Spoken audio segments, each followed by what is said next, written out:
how you doing? I'm Dan McGee. Welcome to my garage. Today's guests are Mike Rendell, Rich Hroch, and Tracy Rosenstiehl. Chicago actor, certified personal trainer, and he's a marathon runner. All right. Well, we talked for a little over 2 hours actually, and it was a great conversation. We talked a little bit about everything. We talked about acting, town bullies, actually, smoking weed for pain instead of using opioids. What else? All kinds of stuff. So sit back, grab your drink of choice, and enjoy. I got to brag a little bit right off the bat because I cannot believe this is going on.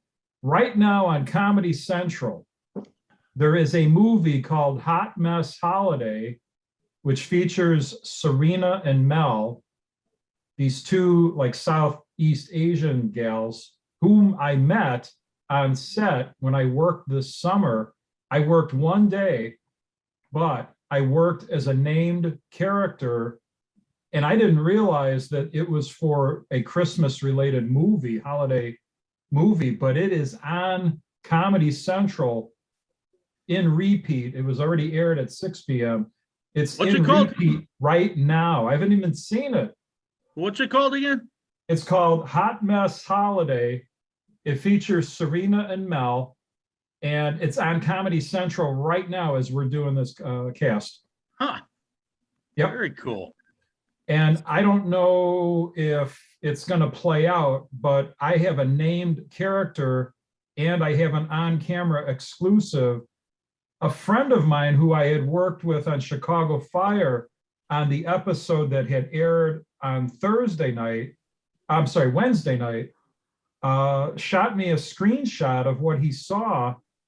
And I couldn't believe it because I had no idea that we were doing a holiday movie. I thought I was part of the series that was going to air sometime in 2022.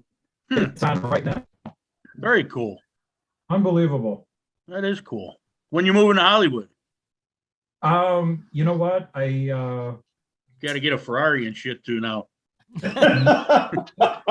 would you believe there's a guy that I work with on background. I was working on Chicago PD on Thursday, and he drives a Ferrari. So sure enough, they wanted to use his car, and that's kind of a cool little, way to go about things. But you guys have probably seen, like my Facebook posts, there's scenarios where they're looking for a certain vehicle. Rich, I remember you probably saw the one where I had, what do you call it? Oh, yeah, the family truckster. The family truckster, right? Yeah. They were filming the 4400, like right out here in Palos. I live in Palos Hills. They were filming like in my backyard. And I had the family truckster, I practically could have said I worked as an actor from home. No kidding. Yeah, but I couldn't score the vehicle, They're around too. Yep, I bet they are. You know who you got to get in touch with is Gas Monkey Garage and have them build you one when you get famous. Wow. Yeah. Is that a local outfit? Yeah, they redid the Brady Bunch car, but they put an LS6 in it. Oh, no kidding. Yeah, they were doing the reunion, and he built up their station wagon for him. Is that vehicle, do they keep that up at Volo? I don't know. I haven't been up there in 30 years. Oh yeah, I don't think they got a website. I don't think I've ever been there. Yeah, I don't. You can buy the cars there too. They'll finance you. Oh, no kidding. Wow. Yeah. Huh. Yeah, there's some nice rides up there. Dan, have you and Mike ever been up there? I haven't actually. I've heard of it, but I've never been up there. You got to make a trip up there, man. It's, especially if you hit the Powerball. That's the first place I'm going. Yeah, right. Go buy you a new car.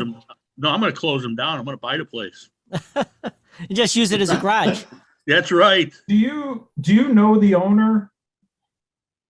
A Volo? Yeah. No, Okay. I was curious.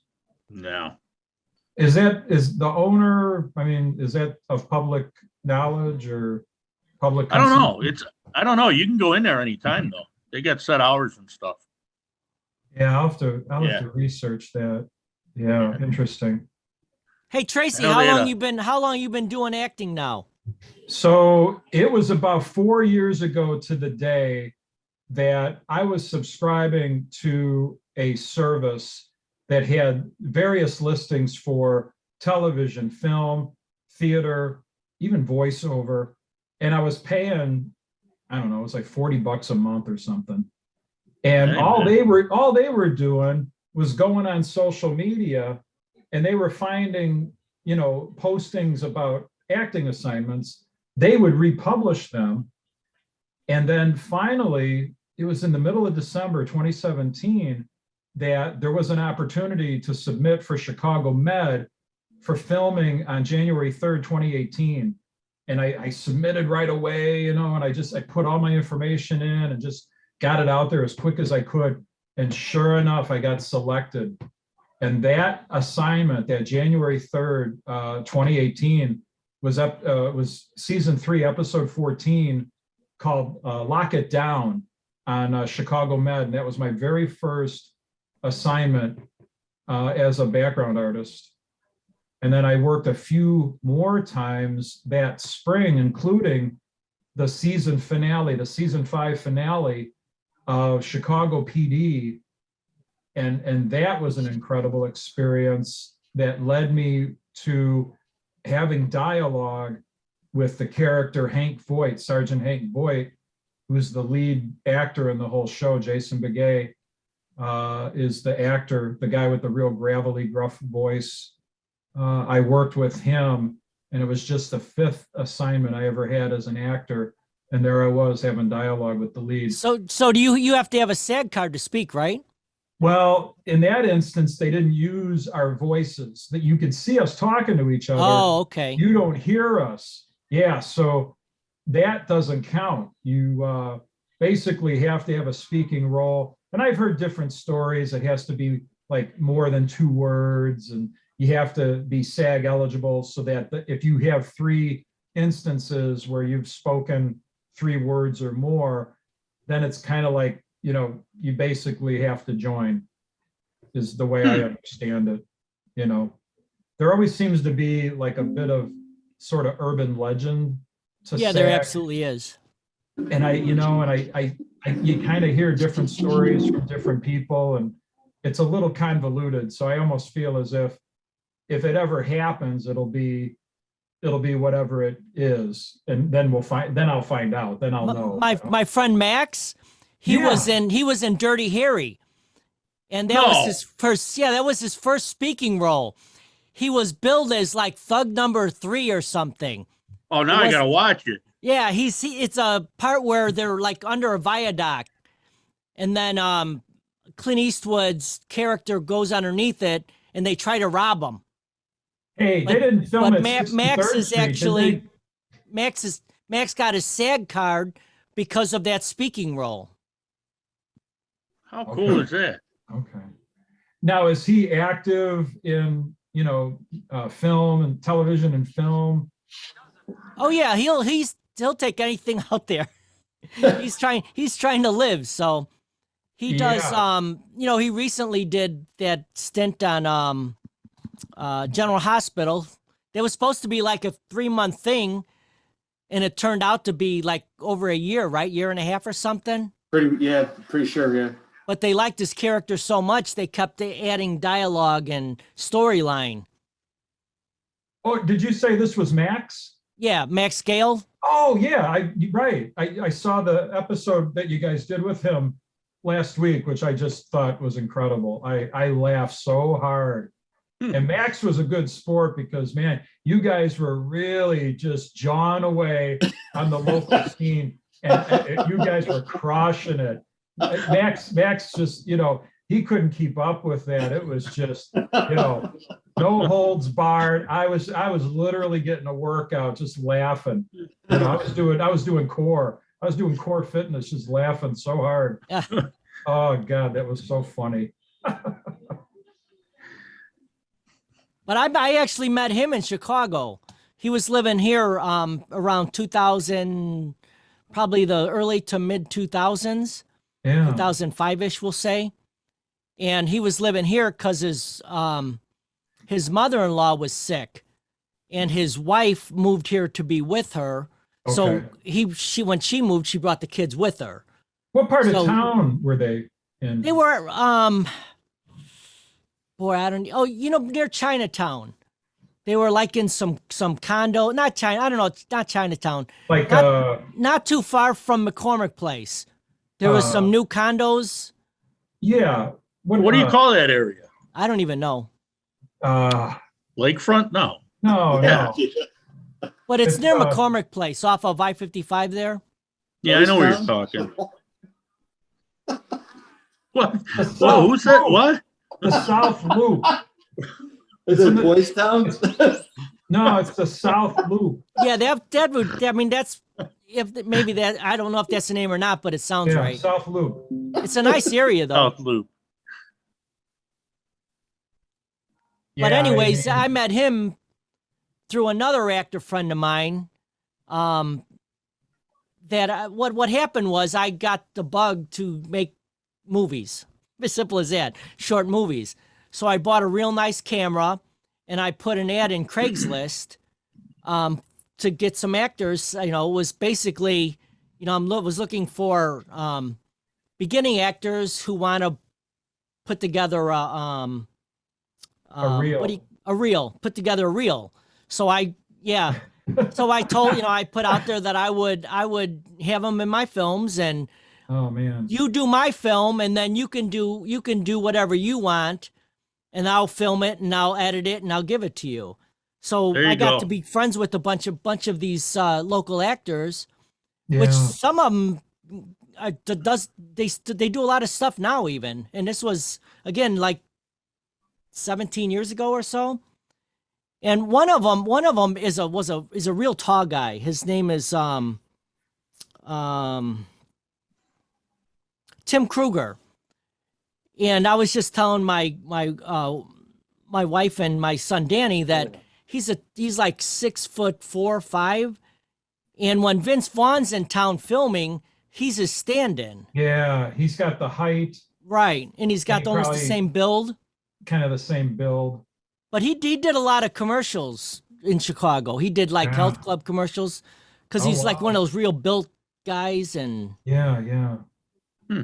Oh, that's but you can cool. make a living in Chicago. It's amazing. There's so much work, and I know guys that are basically they're doing background like every day, and you know it's incredible. I just, you know, I'm in a situation where I have a bunch of different gigs. I do not work any one particular job full time, and I haven't worked full time in over 5 years. And I just, you know, kind of sprinkle in whatever I can in the way of acting. And then I'm a certified personal trainer. I just finished a shift over at Moraine Valley's Fit Rec as a facility monitor. I do that once a week. I get close to 20,000 steps in 4.5 hours. It's unbelievable. Wow. Damn, Yeah. very good. It's like And you a- run marathons. Well, yeah, I mean, I'm at a point now that my running is pretty much on pause, but I did complete in the span of, 5 years, I completed 7 marathons, including 4 in the span of just 16 months. So That's pretty cool. unbelievable. Yeah, even international races, the London, which is one of the 6 world majors, and then also in Barcelona. So an amazing, 2 experiences to travel internationally and to That's do very the, cool. to do the distance, to see the city on foot is just incredible. Is that when the bulls are chasing you? That's cool. No, I did a little play on words when I told people no bull, I'm running in Spain, But I think I'm trying to think of the city that has the running of the bulls. It's not Isn't it Barcelona. It's- Polano or Poblano or something like that? Polonia, I want to say. Polonia or Yeah, Polona? I think it's Poloni. Polonia. Yeah. There's people out there Hey, now you know what? yelling the We ought to name. do that. I say what? The four of us ought to take a trip over there and do that. Oh, Yeah, I think that's a good idea. I'll film you 3. yeah. Yeah, talk about desperate to create a reel. Okay, I'll get- I'll do it. I'll do it. I'll sit in the wheelbarrow and you can push me. I'll be in the back of the ambulance. Oh man. Oh, what a crew. So I was curious about that because almost all the actors that I know in the Chicago area, they all do something different, and they, you know what I mean. None of them are full-time professional actors. They always have a second gig, at least one. Some of them have, like you, 2 or 3 gigs. They just do whatever they Yeah. can do, Right. so they can keep their the calendar open Yeah. for when those calls come. They go to it. Yeah, because it always becomes the most lucrative opportunity. You know, with personal training, I don't have one day where I'm like, I have so many clients that I would actually lose money by going to work as an actor. So it's always, to me, the acting is always the most lucrative. You know, you're guaranteed 8 hours pay. Like I worked Chicago PD on Thursday. It was a 6 a.m. call time. We had to be at McCormick Place at 6 a.m. We were done by 10 a.m. And so 8 hours pay for 4 hours, basically. Oh, that's pretty Nice. good. It is good. You know, it's almost like going to jury duty, kind of, because you get there and you sit there and it's like you don't know when you're going to be called, because it could be early morning, it could be afternoon, evening. Sometimes you don't get called at all. And right. I compare it to that. It's just, you know, you never know. And, you know, my experience was short-lived. I was in one movie back in 2004. Yeah. And it's, you know, I mean, it's cool. It's a good experience, but sometimes you're there at 5 a.m. Sometimes they don't want you there till later in the evening. What movie was it, Mike? I was at, mine was Let's Go to Prison. It was An action movie. It was a comedy that was filmed at the old Joliet prison, where Blues Brothers was filmed. And it was, you know, about a month or so, and it was just side money, you know, it wasn't a career. But, you know, the good and the bad. I mean, you just never know if you're going to be chosen, or, you know, what scenes. There were guys, you know, there was nudity in some of the stuff. And Is this that porn you were doing? yeah. Going to prison. There you go.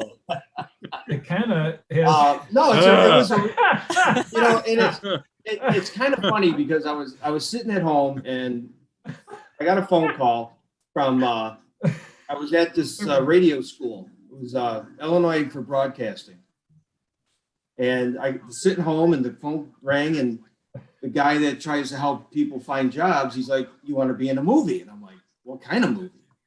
And he's like, you know, that's the first question you ask. It's like, what kind of movie? He's like, well, it's at the prison. I go, what prison? He goes, Joliet prison. And I'm like, the only one I'm thinking of is, you know, couldn't remember the old prison. And Batesville. He's like, yeah, call this person up and blah, blah, blah. So he gives me all the information. I call this gal up and I'm like, yeah, hi, I'm so-and-so. I'm with, you know, from the Illinois Broadcasting, and something about me being an extra or something. Well, they were looking for people in the Joliet area. So because I lived in Crest Hill at the time, I was a stone throw away from, you know, and the girl's like, oh yeah, she goes, meet me in the parking lot at the old prison. And I'm like, it's just not, everything. It's just not sounding good. And don't worry about what you're wearing. Just make sure it's tasteful.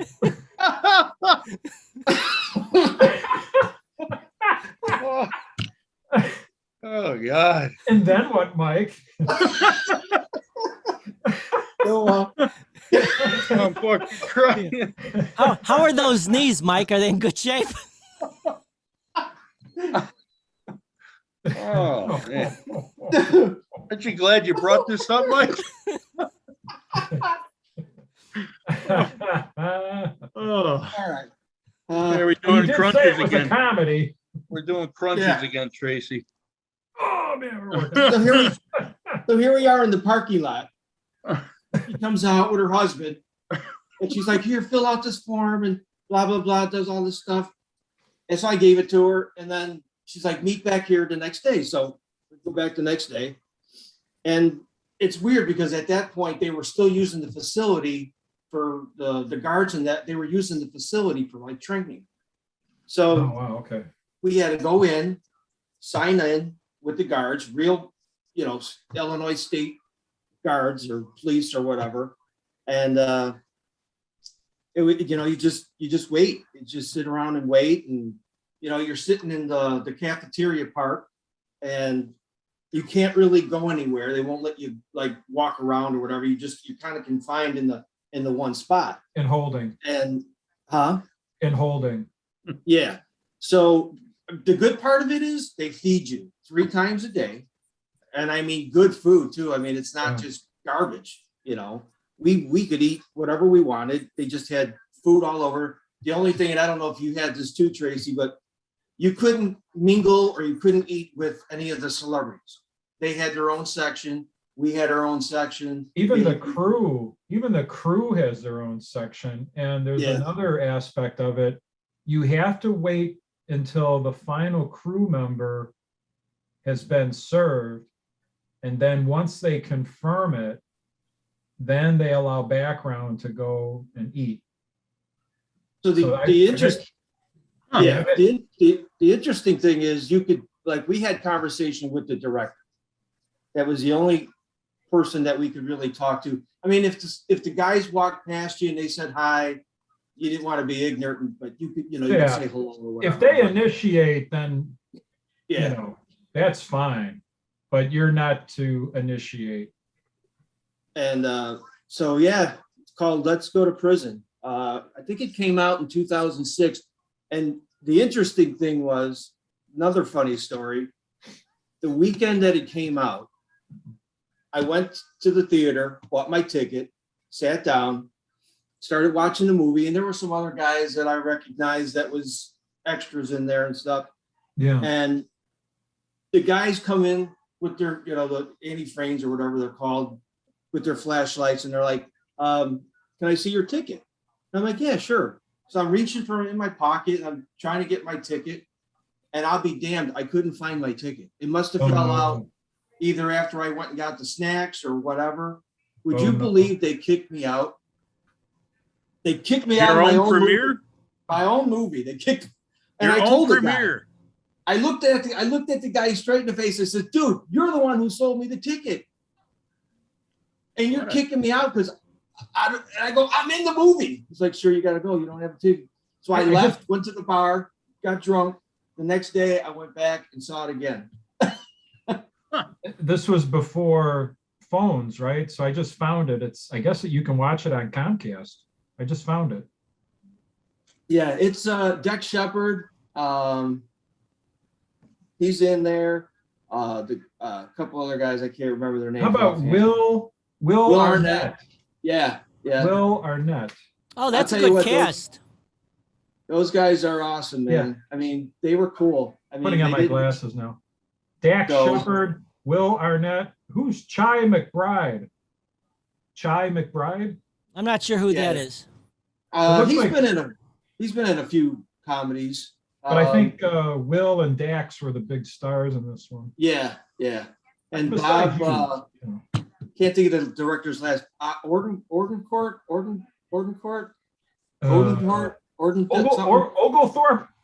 He was from Naperville. He was the director. And get a chance to check it out. It's a comedy. It's funny. Yeah. I'm in a few scenes. Cool. You said you worked a whole month?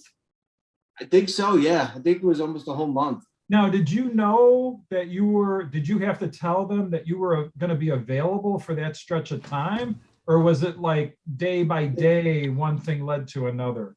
They just said they just told us to come back. They just said, come on back the next day, come on back. Every time they needed extras, they just said, come on back. Oh, so you had sort of like an open-ended, just keep Yeah. showing up, Yep. keep signing in, and you got paid for every day you worked, right? Oh, yeah. Yeah, you filled out like a regular timesheet, you Yeah. know. Oh, how cool. It was. I'm sorry. Go ahead. I was just going to say, I worked on one film thus far in 2019, October of 2019. The trial of the Chicago 7 was in production in Chicago for a period of 8 days in October. There was an 11-day period. 8 of the 11 days I worked on it, and basically put in over 100 hours. So a third of the time, was overtime. And that movie won a lot of awards, except it didn't win an Academy Award. It had a bunch of nominations. I think it was like 7 nominations. 7 or 8, yeah. Yeah, and 7 or 8. and it was a really good cast. You had Sacha Baron Cohen, Eddie Redmayne. I mean, there were a bunch of good, quality actors in this, but it was an ensemble, so there wasn't like a big star. Although Michael Keaton shows up in it at one point in the movie, he didn't have a big part a big part, but he had a really good role in the film, and that made it very compelling just to have his presence in there. That his scenes were shot in New York and New Jersey, but all of the exteriors for Chicago were shot. The Grant Park, Printers Row, everything was shot in Chicago in the actual spaces. And I believe the only time I appeared on camera was there was a rush of people behind David Dellinger, who was a middle-aged, protester. He was an organizer, protester, but he was a middle-aged guy. And here are all of these young, hippie people, the whole counterculture. He actually ran counter to the counterculture. So when they cast me, they said, you'll be a David Dellinger supporter. So here I am, a protester. I'm wearing a suit, the jacket, the tie, I'm all dressed up, hanging out with the hippies in Grant Park. It was incredible. That was a great Very movie. cool. I watched that a few times. I liked it so much. Yeah. And the sad thing was it was supposed to have a full-blown theatrical release, but because of the pandemic, it just went more or less. There were a few showings in theaters, and I even went on the north side of Chicago to see it at the theater. I wanted to see it on the big screen, and then it went right to Netflix. Yeah, no, I really liked it though. Sorkin does an incredible job with dialogue. Oh yeah. And It's called The Chicago 7 on Netflix? Yeah, it's the trial of the Chicago 7. Okay, I'm going to It's a check that out too. Big, long cast of people involved in it. But Sacha Baron Cohen plays Abby Hoffman. He's a comedian by trade though, right? Yeah, but he did a great job as Really? Yeah. I'm going to have to watch that. There's scenes in the film where Abby Hoffman's in a way doing like stand-up.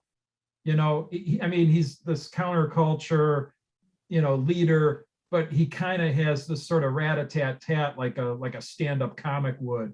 So they show him in this sort of club environment, kind of making jokes that are, political and very much in that countercultural, vein.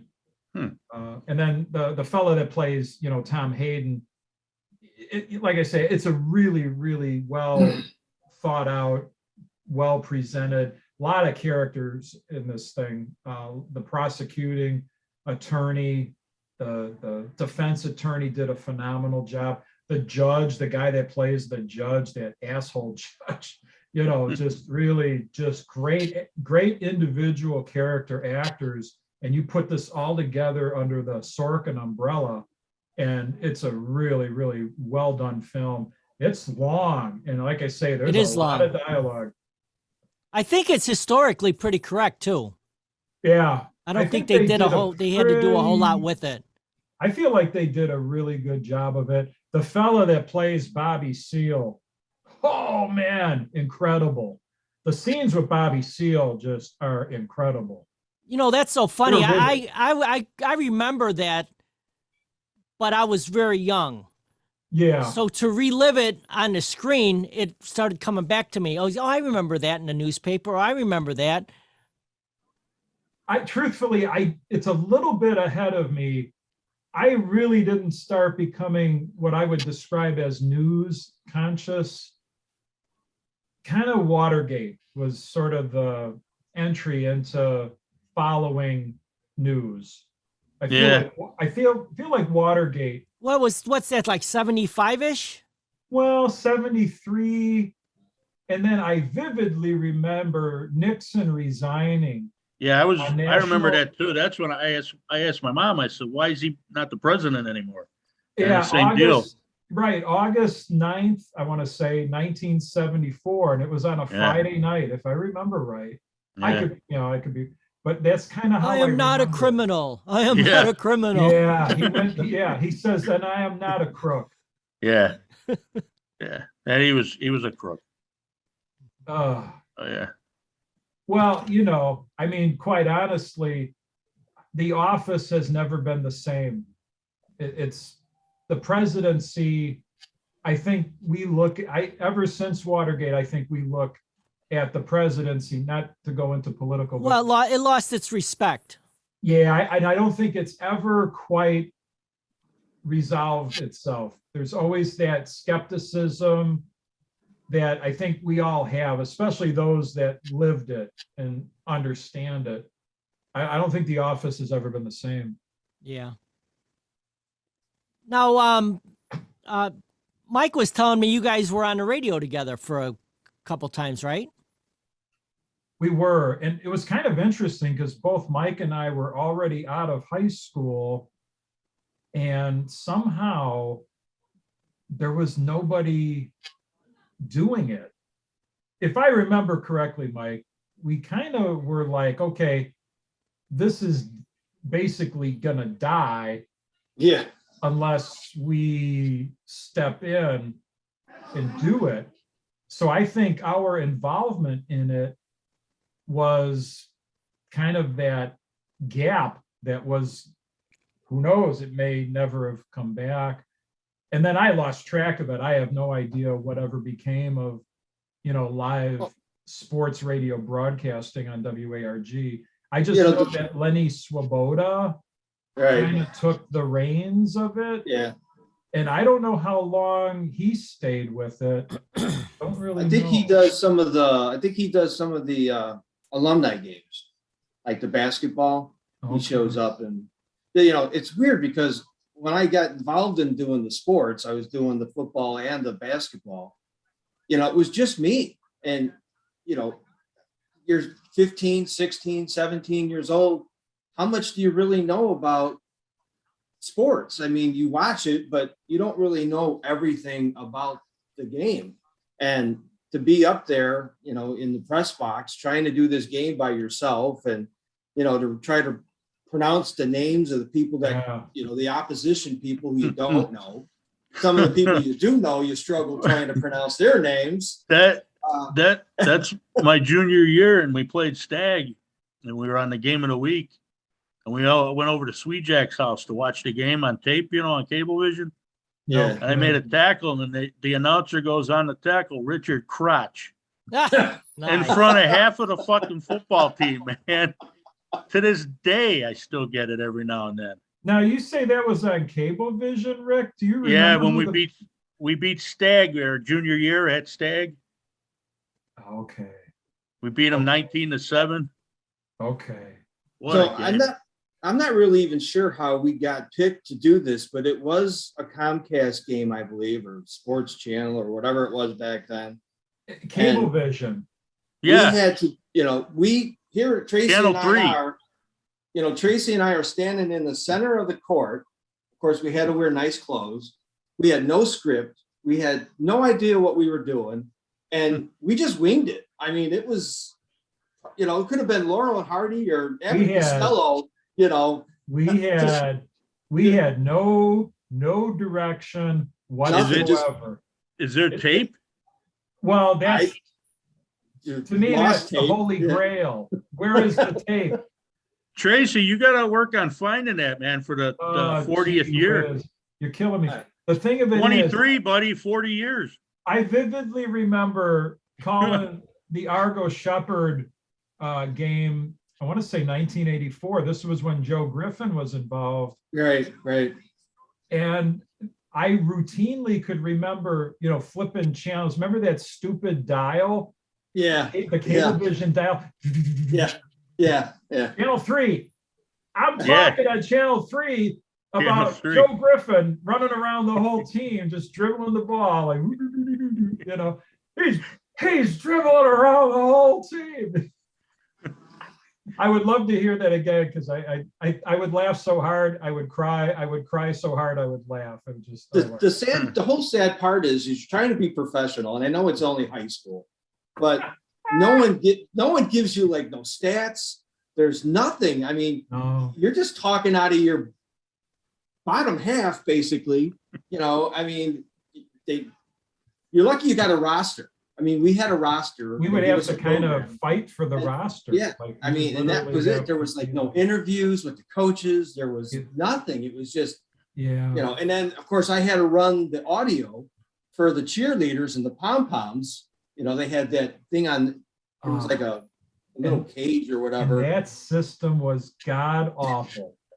And if you didn't do it right, if you screwed that up, man, they would have. Oh, Mike, a lot of times that was screwed up. That sound system was horrendous. I always felt bad because, they have a limited time to do stuff. And then, that system was always failing. I remember that very well. I haven't thought about it since back in the day, but that system was god awful. And then we would do the home and away basketball games. Sometimes we did football too. And you'd walk in there, me and Janiak are there, or whoever's with us. We're carrying all the equipment. The big box. We go up to somebody and we're like, yeah, we're with the radio station. They're like, what radio station? What radio? And we're like, there'd always, WRG. There'd always be this janitor. No idea where There'd always be this janitor who had like 37 years on the job. Oh yeah, we gotta go find the phone lines. And I'll never forget at Eisenhower, they have the phone lines in the back corner of the gym, and you gotta feed the wires some 50 feet up to the bleachers. It was a death-defying, endeavor. And then you'd be sitting up at the top of the rafters. Yeah. Live from Eisenhower High School. The Argo Argonauts are on the air. We almost died getting here, but here we are. Right. Or you have to sit in the bleachers with, the angry crowd and. Yeah, you'd be right. You'd be in there, with, A hostile environment. I remember doing one baseball game. It was a windy day, and I'm sitting up in, I guess, the rooftop or whatever on the school, and I've got papers just blowing everywhere, and no one's there to help me. And I'm trying to do this game. I think I gave up. I just said, you know what? I think I just told them, forget it.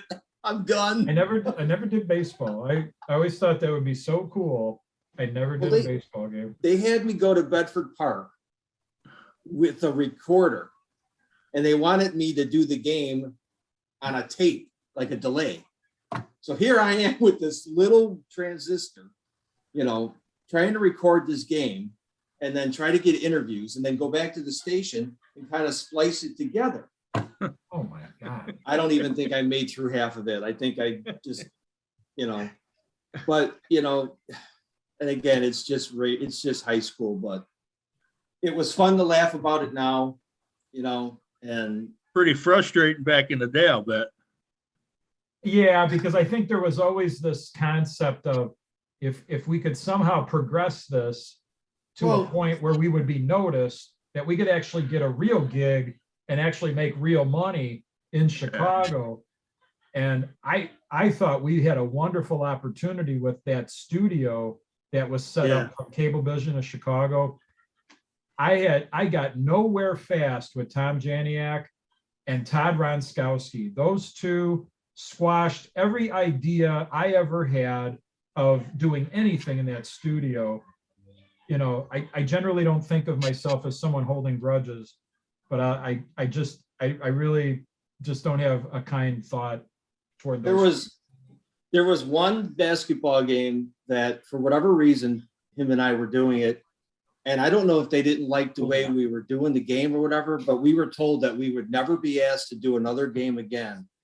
And Carol McGowan, she was up in this, you know, fourth floor listening to the broadcast. And after we were done, she's come up to us and she said, that was the best game. I laughed so hard. You two guys just made that game because we knew it was our last one. I don't know if they were moving on with someone else or they weren't going to do them anymore, but you and I did that game. And I think we were just bad rapping all kinds of people. And she just thought it was the cat's ass, man. Yeah, you know, I think And that's why I got this on tonight. The last great act of defiance.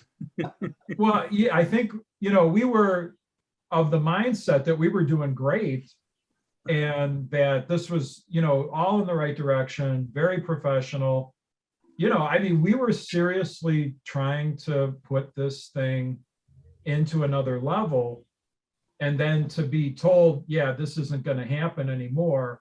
Yeah, we knew into that night that was it. And you know, it was kind of a Stephen Gary version of high school basketball broadcasting because we were just, it was a classic, you know, the management. We didn't care. The management sucks and, you know, and we're going to basically let them have it. That's a shame. It is a shame because I went on to Northern Illinois only to have even more of a negative experience with communications. I thought I would minor, you know, and keep something going, try to get involved with things at Northern. And that was even more discouraging of a situation than things were at Argo. You know, it made it look like we had it great at Argo and just everything sort of fell apart. I took one class at Northern. And then after that one class, I just didn't pursue that any further. I had to kind of put the whole, you know, thing on the shelf, you know, as far as broadcasting is concerned. And yeah, I just soured on the whole thing that it wasn't going to happen. Now, have you had any training in acting? Honestly, no. I've never done theater. You know, I was always really impressed with the quality of the work that people did as thespians at Argo. I was really always very impressed with what was presented. I used to love getting out of English class to see the preview for, you know, the fall play, the winter, the spring musical. I always thought it was great, but then I marveled at the hours that Bonomo was. Bonomo was like, it was like a real, like, it wasn't high school. This guy had those folks working like this was the real deal. Broadway. Yeah. Weekends, Yeah. you know, Saturdays, Sundays, late nights. You know, I don't know how that's why the shows were always. That's why the shows were always so good, though. They were fantastic. You figure you get up to go to school, you're there from what, 7, 8 o'clock in the morning till 3:30, 4 o'clock, and then you had rehearsals sometimes till 9, 9:30 at night to try to get home, do homework, whatever. And this was for, you know, at least 2 months before the musical came on.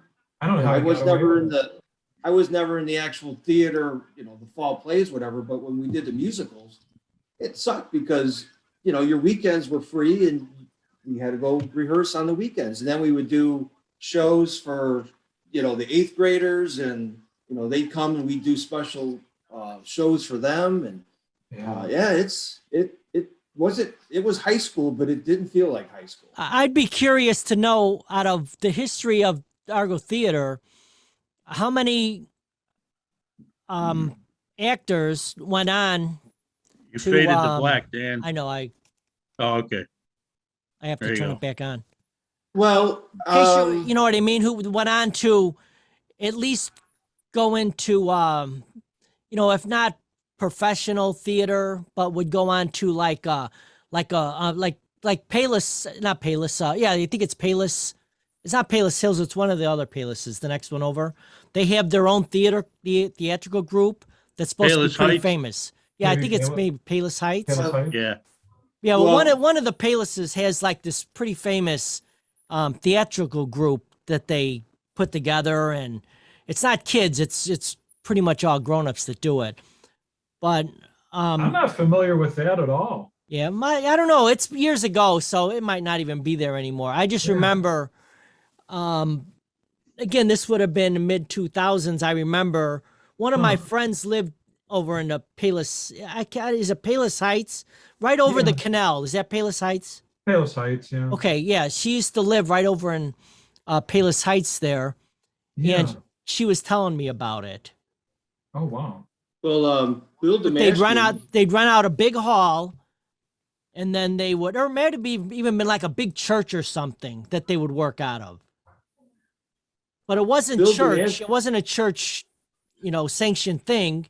It Mhm. was a club, we'll call it, and then they would rent out this space to do their plays. Oh, wow. So Bill Demaskey, I'm sure most of you know who that is. He's actually directing right now musicals. He just won a Tony for I forgot which musical it was. But he was, I was in a couple of musicals with him, and then he went on. He's living in, I believe, in California somewhere. So he's a big time Broadway director, which Very is cool. You don't hear too many Argo people in that, in that limelight. So at least Yeah. I don't know of anybody else who's gone on to that profession. And then there's George Pinocchio. Right, yeah. And I'm trying to figure out, like, he's involved in entertainment, but Yeah, he's more of the interview. Yeah, like the journalism part of it. right, yeah. He does all the interviews for like all the award shows and special events and stuff. Anybody who passes away, he's always broadcasting that on Facebook. And that's where I get all my info from. When someone dies, he posts it on his page. But isn't he on network television?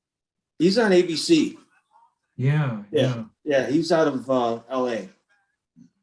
Okay. And then is Bill based in New York? I don't know if it's New York or California. I don't remember where he's at.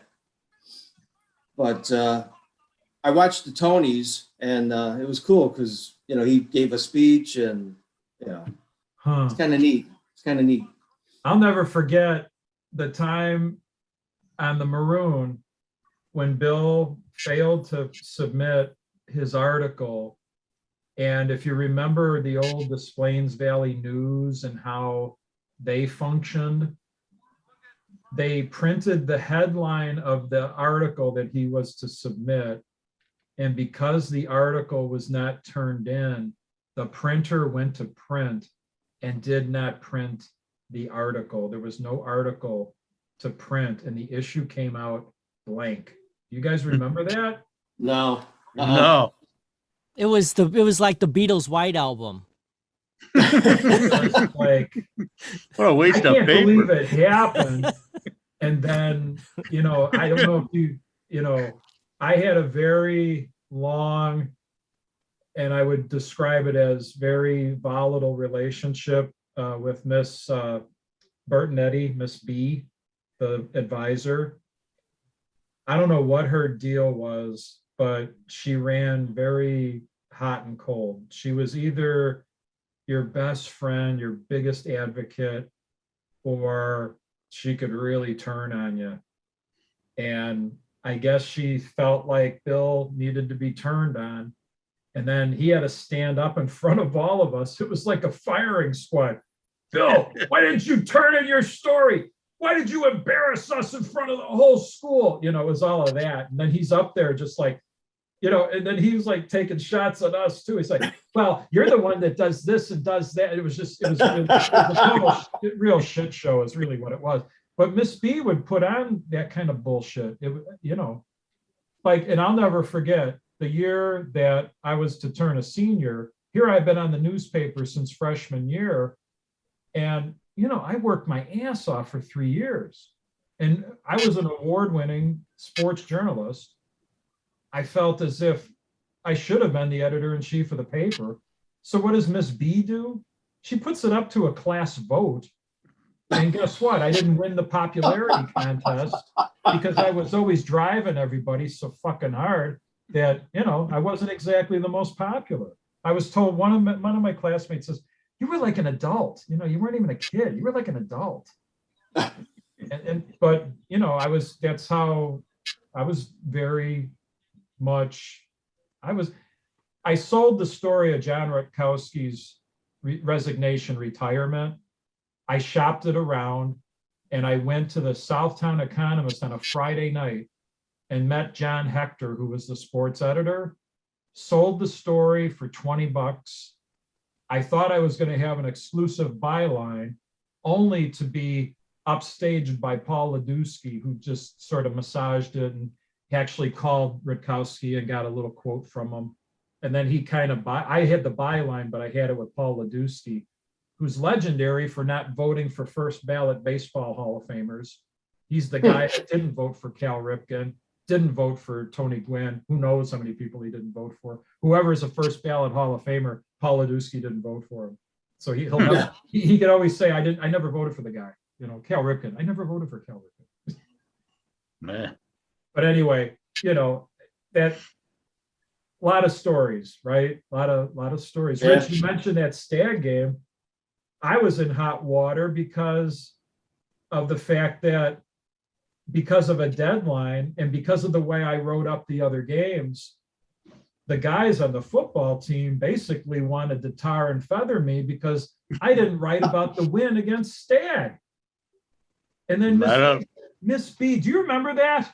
No, I remember you came to me and asked me something about why is everybody so pissed off. I said, I don't fucking know.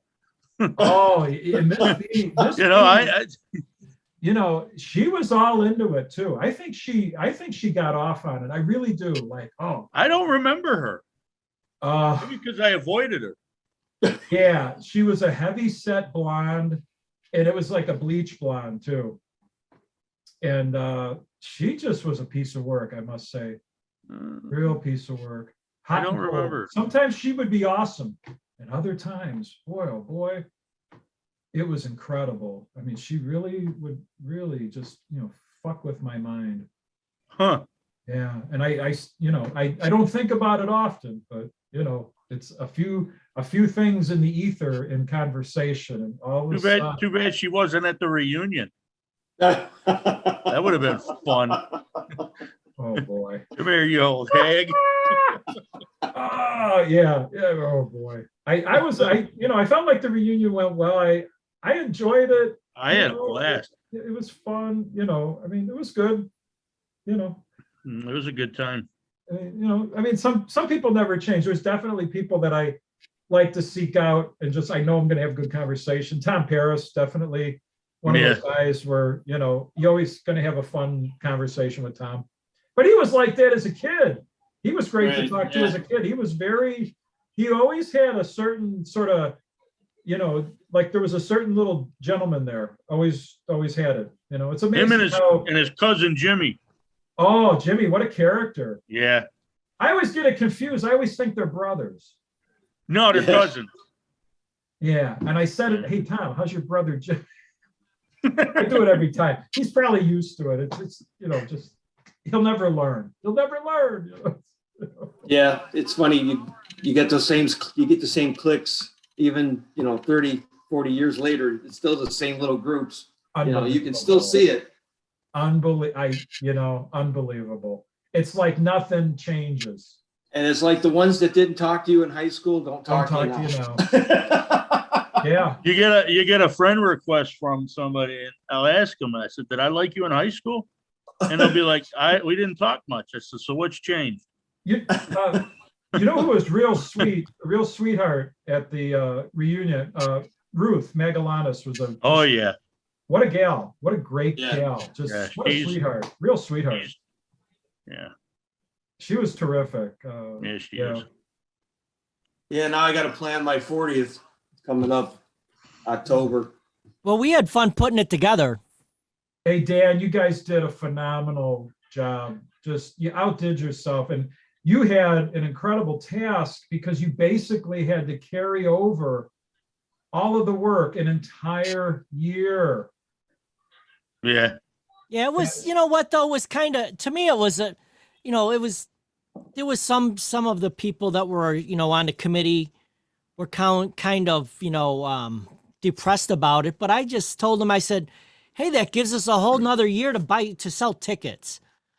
I Yeah. said, we're selling tickets in a time where everyone's saying, stay home, stay home. Yeah. So But, the you longer know- we could stretch it out, the better it would be for us. And it turned out, you know, we wanted to sell 250 tickets and we ended up selling about 200. So, And then We you did had good. to deal with the gala too. I mean, you had that. oh, that was a whole nother, you know, this started ours. And when I say ours, it was really, Lori Beneke, Right. Lori Nash Beneke, Mm. fill in the blank. This Still is her Nash and dream. Young. And we're like really good friends from growing up Right. together. We grew up a few blocks away from Oh, each other. who came up with the idea first? The students or the faculty? No, that's what I was getting at, and then I sidetracked myself. No, Lori actually started this, and then because it was the 100 year, they came up with their 100 year. But well, I'll call it ours. But again, it was Lori's. Was started first.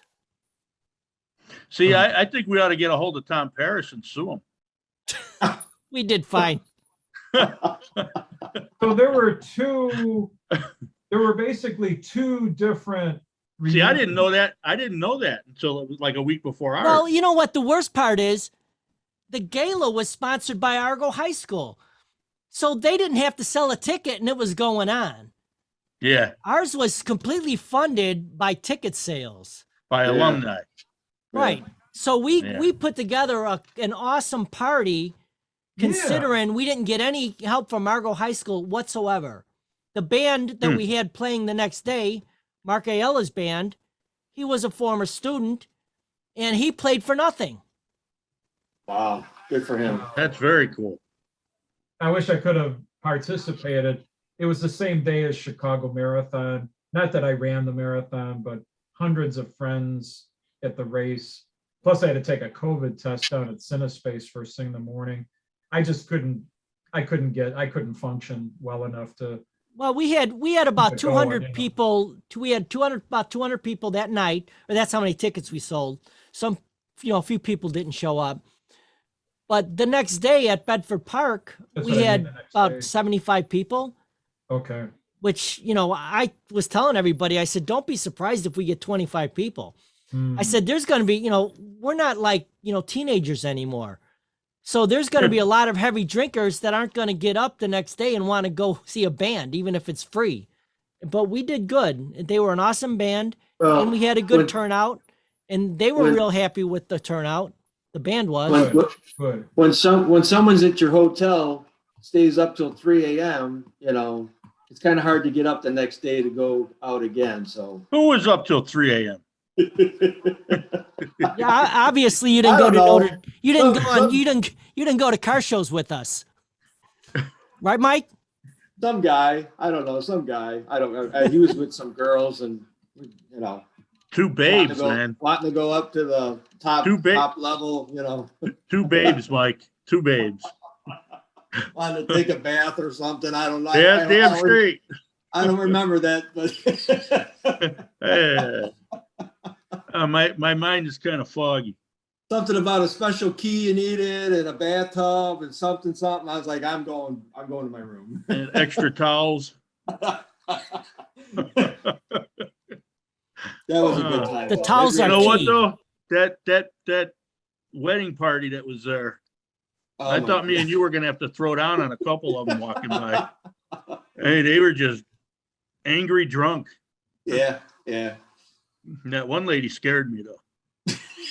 She was mean, man. I mean, she was scary mean. Yeah. I seen some of them the next day and I was just like, wow. They were in pretty rough shape, I'll bet. Yeah. It's amazing what daylight can do for the image, versus the nighttime lack of. Oh, yeah. Oh, and the lack of the alcohol too. Uh, The next Yeah. day you don't have that alcohol anymore, or a lot of No, it. You're The sweating that reality out, starts man. showing up, and then your eyes start clearing. Yeah, and then you got to start remembering what you said. And oh, man. Yeah. I'm glad I don't drink anymore, man. Good thing I do nobody miss was it, filming. though. Oh man. Yeah, that whole weekend turned out really nice. It was Really nice. And you Nobody- didn't know anybody was staying there until we started telling you. Exactly. I was like, where is everybody? Phyllis was there, Alice. I didn't see nobody till that late, 1 o'clock in the morning. Then all the people started coming out. It's Huh. like and then they had us all on different floors. I would have thought they Yeah. all booked us all on the same floor, but Where did That you would guys have been a stay? mistake. Well, you know what it was? They did a block of rooms.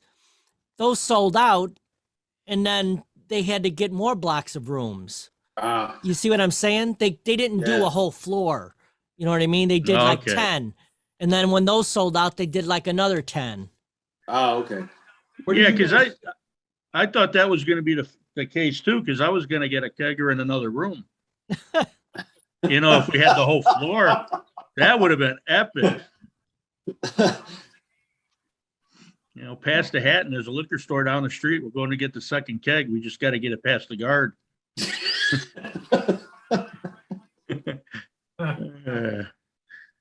Well, there was Taco Bell for a late night snack. Oh, that was nasty. Darren, go try it. Hell no. You don't know what's been in that bag. You passed up White Castle for Taco Bell. You should be I ashamed. know. They left the drunks left all their Taco Bell on the table.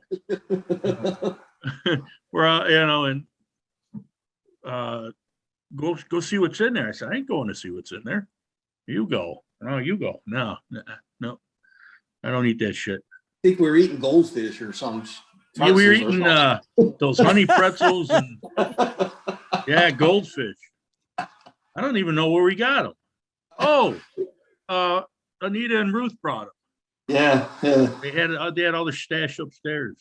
So where were you guys staying? Hilton? I don't know, man. It was something. Marriott, something. Yeah, I didn't sleep for shit. Is that the Hey, one right Marriott. across the street? Yeah. Oh, a block away or two. No, it was in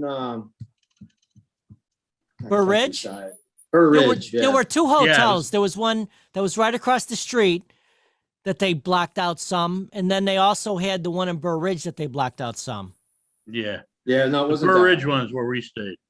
But then I'm moving the cushion from that one little couch in the room, and there's a nasty, dirty sock, man, just under the pillow. I'm like, I said, I got to save this for the morning. Maybe I get my room for free. Was it crusty? Because you know what they it was used it for. nasty, man. It was nasty. I had to pick it up with a plastic bag, and I brought it down. Oh. And me and Ruth are walking downstairs the next day, and I got it. I give it to the lady at the desk. I says, you might want to check your rooms for cleanliness. And I handed her the sock in the bag. Oh, And she gave me this look like, Did they CSI it and take the DNA, find out whose it is? dude, I would have burned that thing. Burn it fast. so that was in Yeah. the room when you checked in? Yeah, man. Oh, boy. Yeah, that's why I checked under all the pillows on the beds and stuff after that. Oh, yeah, right. Something crawling out at me later at night. Shit. And that was a fancy hotel too, man. Wow. It So was speaking nice. of movies, are are there any movies like, are there anything playing in the theaters? I want to go see Are that any Licorice. movies open? Are they still closed? What's that movie out? Licorice something? It I looks did like see, it's yeah, gonna, I can't remember the name of, but I know what you're talking about. it That looks looks like really it's gonna good. be a real good movie. The theaters are open, by the way. Yeah. Mike Are was they? asking. Okay. Because I always see stuff on TV saying that, you can watch it on, I see stuff. Oh, you can stream it. Yeah. And the theaters are really having a gripe with the fact that that's happening. The producers are letting the streaming services have the product right away, and it's usurping, whatever revenue they could be generating at the theater, for the film's release. They got to be losing a lot of money though. Yeah. Yeah. I mean, They're not making box office hits. You don't hear about it anymore since this whole pandemic. now, I guess Spielberg has the more or less a remake of the West Side Story in theaters right now, if I'm not mistaken. Yeah, you know what? My son went to Yeah, I did see that. my son went to school in Maryland, and his friend's sister is starring in that. She's the woman, the girl. Oh, wow. Maria? Yeah. It's my son's friend's sister. Really? Oh, Yeah, is wow. the star No, of that but the movie. character is Maria, I think. Right, exactly. Yeah. I don't know her name. I just know that he was telling Yeah. me that his friend from it's a girl. His friend is a girl, but not his girlfriend. Just a friend that's a girl. Okay, we get it. It's her sister. Huh.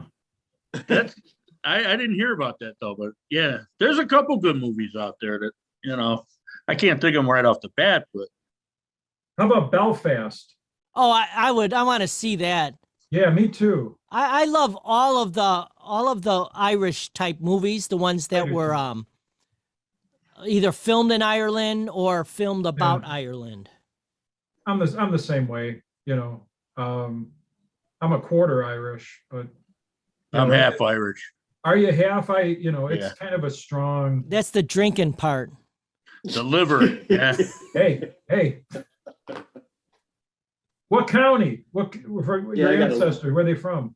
Cork, Oh, no kidding. Mine are Yeah. as well. County Cork. Hearns, I'm a Cork. Ahern. I'm Yeah. Cork without the E. Quirk and O'Connor. There you go. Yeah. I never even figured it out, and I know our family's definitely from Ireland, but I never really looked into it. That's on my bucket list to go back there and find some Yeah. relatives and start drinking again for a I've week. never spent any time other than the airport, only In the Ireland? airport. Yeah, I haven't traveled to Ireland. Family members have. My nephew got engaged there. He and his wife, they got engaged while they were on their Ireland trip.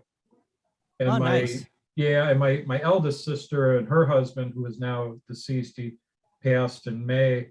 They honeymooned in Ireland. Nice. Yeah, and my brother's been to Ireland.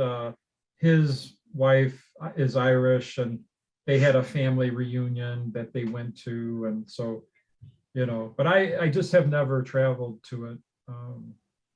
I hope to do it someday, but it just hasn't happened. I was in London for a while, like about a week. I was on the ground in London for 8 days, Oh, wow. including the marathon, and it was what a phenomenal experience. My nephew wrote a play and was doing a play for it was the University of London or London University. I can't remember the name of it, but is that on the West End? you know what? I'm not really sure, but Yeah. I was there just to film it. Oh, how cool. So I How cool. filmed it for him. And you know what it was unique about it was right after the 9/11 attack. So no one was flying still. Not hardly anybody was flying, I should say. Yeah, So I we remember. got me and my brother-in-law got round trip tickets for like $300 a piece. Wow. Is your brother-in-law Tom? That's one of my brother-in-laws. Yeah, Tom Zick. Yeah, I knew Tom. In fact, went to a concert at the amphitheater. We went to see UFO at the amphitheater. Oh, he was a big fan of them. Michael yeah, Schenker. yeah, and that was quite a bill. They had a bunch of bands there that night. Hey, you weren't an Alarm fan, were you, by any chance? You know what? That was during my college days, and I actually got to see them at Northern Illinois. And it was really strange because they played basically in like the student center, which was a real crap for sound. But what a fun band to watch. I mean, the energy that they had, that they were pretty cool. I've seen them a few times. I'm a big fan of them. I met them a couple times when they were playing in Chicago. If you ever see some of my videos, I got permission from them to use their music on my videos. Oh, no kidding. Oh, that's amazing. But they're like try to- super nice guys. who's the guy? Mike Mike The Peters. leader? Mike Peters. And then he's Yeah. married to Jules, a really cute blonde. Okay. Yeah. Where are they from? They're from Wales. They're okay, so they're Welsh. Yeah, because I just remember like they were sort of like a scruffier version of, like U2 sort of had a certain polish about them. And the Alarm was still kind of like that post Buzzcock sort Yeah, of. they opened up for you too. Yeah, they were like a scruffier version of U2, and they, We'll Go Marching On, 68 Guns. Those were great. I loved what they did. I thought they were great. Yeah, he did something unique. Because I follow them now on the internet, and he actually created an album during this whole pandemic. Okay. And he did it just out of a trailer. It's really neat. You could follow wow. all the songs, and Yeah. it's sort of like a documentary, but he was doing it live as he was making it. It was really Oh, wow. cool. That is cool. Yeah, I don't know how any of these musicians, I don't know how they're making any kind of a way of life. How do they support them? So I don't understand it. Yeah, well, I guess the Alarm is still really big over in the UK. Yeah, The only place they play here now, they play New York and California. They okay. they used to play I thought- Chicago, but I don't think Yeah. they have enough draw anymore. So they just skip, I thought- I thought they were big. Midwest. I always thought they were big on college radio. I just remember them being popular, during those college years. And I always thought they had a great like college radio. My audience. brother at IBC, they listened to a lot of them too. The Alarm. Yeah. Yeah. Yes. 86, like kind of that era, 85, right, exactly. in and around there. I thought you guys were talking about the fire alarm. The fire alarm. You were. I have no clue what you guys are even talking about. It was a band. It got some airplay, but not a lot. And like he says, it was really a lot of college kids followed them. Yeah, back in the day, they were probably played on XRT. I'm thinking, Okay. kind of in that realm, but definitely like that sort of college radio sort of audience. Yeah, I know one of the songs I'm sure you heard, but you probably wouldn't, unless you heard it, you wouldn't know the name of it. Rain in the Summertime. That got some airplay on regular stations, Yeah. but again, not a lot. Right. Yeah, I don't think they ever really broke big. No. So Tracy, question for you. When you get these gigs, okay, because I notice a lot of times you're either, dressed up like a doctor. Now the other night you were a fire battalion chief or whatever. Right.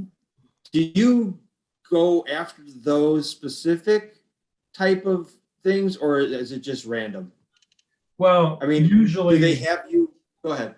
Yeah, I was just going to say, usually with the casting agents, they tell you what they're looking for. So there's going to be times where they might want somebody that's, going to be part of a homeless community, and you have to have a certain look. You might be cast as a gang member. Hey, And- I'd fit right that would in be, there, man. me and you could do that. You especially. Yeah. No, the only reason why I asked is because you played that battalion thing.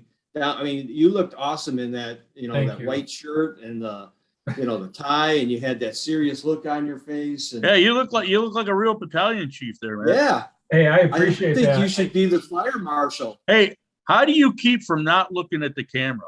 Yeah, you know what? That's a big part of it. And I Because think you've never had acting classes, right? right. I think a lot of actors make the mistake, and I'm sure I've had my moments too. I'm not going to claim. So that what I do you don't. say to yourself not to? You know what I usually do? I try to focus on the actor who is speaking, or focus on the actor who is reacting to what is being said. So when I worked Fargo opposite of Chris Hroch, I purposefully did like reaction, nodding, sort of absorbing what was being said, not only by Chris Hroch, but his character, Loy, but also the fella who was doing the gun transaction. And if you ever watch that scene, I took no direction and I just dialed into those two actors. I just ignored the camera, and to me, the scene turned out phenomenal. I just, you just have to kind of have the awareness that you're a part of the scene and you're not doing it for the camera. You're performing in the scene. And I think that's how you make that differentiation. Because Interesting. for me, it was hard to you have to fake talk to someone. Like if you're at a table, The and mind, you have to have conversation with them. and it's It's hard. like, Yep. it's very hard to just lip talk.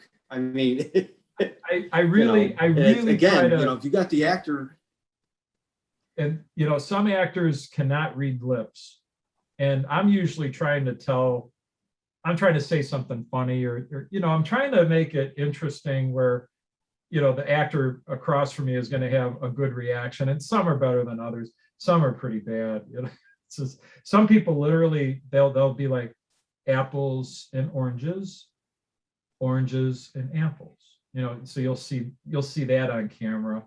But I usually I'll try to say something that will get a reaction and have a little fun with it too. I'll never forget the first time I worked on Chicago Fire was a bar patron at Molly's. And what was really cool, I'll try to show it. right? I remember that one. Yep. I did this with my fingers. So you don't even I don't even think you see my face. You just see this. And then the camera comes in, and then I'm talking with my partner and I'm making her laugh.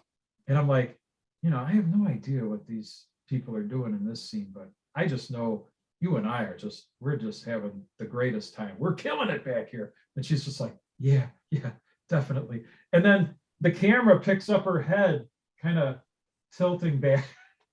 And then finally the camera comes in on us, and we were having fun. We definitely were having a good time together, and we're getting paid to do it. This is awesome, And at one point we were center cutting the shot, which I thought was great. It's hard to be background and actually get that center cut. Sometimes you'll get center cut and it's not really focused that well, and other times it's in there pretty good. Were you sitting at the table? Yeah, I was at the end. Yeah. I was at the end of the bar. Yeah. Near the wall. Yeah. And the lady I was with, she had a real short haircut, kind of like a man's haircut, but a lady. And we had fun. She was, this lady was from Wisconsin. I'm always impressed with how far people are coming to do the work in Chicago. I knew a kid that was from Southern Indiana, a guy from Lansing, Michigan coming in, this woman from Wisconsin. People are traveling long distances to do this work. And then I also know guys in Chicago, they'll go to Atlanta to work. because Atlanta's a hot spot for film and television. Tyler Perry has built this massive facility Yeah. in the Atlanta area. I don't know where exactly it is. They Hey, shoot did The you- Walking Dead there. Isn't Tracy, it did Peachtree you do any Production? Tracy, did you do any Clueless? Not Clueless, Shameless? One episode, I worked the episode. Remember when Frank Gallagher was doing the Hobo Loco tour with that Hispanic fella? I don't know if you guys remember that year. or I that- have to look Yeah, for that it- one. It was season 9, I think. It was one episode where I had a pretend wife. We were coming in and out of the Pete's Market that was supposed to be the Whole Foods, Mhm. and they had a pretty elaborate group of background. And then when they shot the scene, all they really used was Frank and a few tight shots with a couple of kids. They were grubbing around with some money. And like all of that other exterior wasn't even really used. They When, might have had a glimpse of it at the very When start. they used to shoot this, when they used to shoot the, the train scenes, the CTA train scenes. Yeah, I used to volunteer. I would get paid, but I would volunteer to ride the movie train. oh wow. So they would rent out 4 cars. That Yeah, would be yeah, like a minimum that they could rent Okay. out. yeah, And a lot of the crew and stuff would be on the back cars, and then they would film in either the middle or the front car. And then they would when they did the stops, when they would be getting on and off the trains, yeah. all of the advertising that you see is all changed. There can't be no advertising for real products. Yeah, they have to make it all But fictitious. it was pretty fun doing that, because I would get paid for 8 hours, and all I would do is because it's a union gig, I would sit on the train in case there was an issue with a light or whatever. I would have minimum tools, and then I would go and change a sign or fix a bulb or whatever. Is that to say you were on the job, but it happened to be specifically working with the Shameless production? Right, exactly. I was getting paid by the CTA. Yeah, right. Is And, that your and then the employer? Shameless was renting the Yes. cars for 8 hours of Yeah, of run the- travel around a loop. Basically, that's all we would do you were for on the for 8 hours. We would just keep going around a loop because we couldn't stop. yeah, We could only stop normal stops. If we Yeah. didn't get the shot, we would have to go completely around again, because the trains, there were trains behind us that were real trains. yeah. So you were- it's a big deal. You know what I mean? When they're doing these these train shots, you have to you got to keep those trains moving. right. Were you doing that each and every season of Shameless? Was this like a regular routine that you had? No, I just did them every now and then. Guys with higher seniority would get it before I would, but every Okay. once in a while they wouldn't want to do it, and I would volunteer would- to do it. It would trickle down. Right. Are you? But I still- loved it. Yeah, I'll bet. Are you still working for the CTA or working in general? Or Oh yeah. I'm at I'm not sure if you're familiar with the CTA, but there's a in Forest Park, there's a place where you can get in on off the train there. Then there's a Okay. shop at the end of the line there. I'm at they call it the Des Plaines shop, but it's not in Des Plaines. It's off Yeah. of Des Plaines Avenue. display? Okay, and then you work specifically with the elevated system. Correct. Yeah, I don't do Okay. any buses or anything Yeah, like my that. wife's It's always trained. cousin, Mike, was longtime mechanic on the CTA, on the buses. Oh, on yeah. buses? Oh, Yeah. bus is huge. Yeah, They've got way more employees than we do. right. He would always, like, you'd see him on the holidays. Oh yeah, I'm getting triple time and a half, Yeah, no, these crazy shifts. Yeah, the coveted, nobody Yeah. wants to work it, but you're gonna make a fortune. Boatload of money. oh, there's guys I that are remember making my- there's guys right now at my shop, because it's a small shop. there's a good amount of overtime you can take. I don't take any overtime. I come home and Really? play in my garage. I don't do any overtime whatsoever. Yeah. But that leaves my overtime for other people. And those guys are making way over 100 grand a year. Oh, no kidding. Yeah. No Like kidding. way over 100. Yeah. Yeah. I'm sure that doesn't affect the I remember my fares dad any. telling me. I remember my dad telling me horror stories when he used to work on the railroad.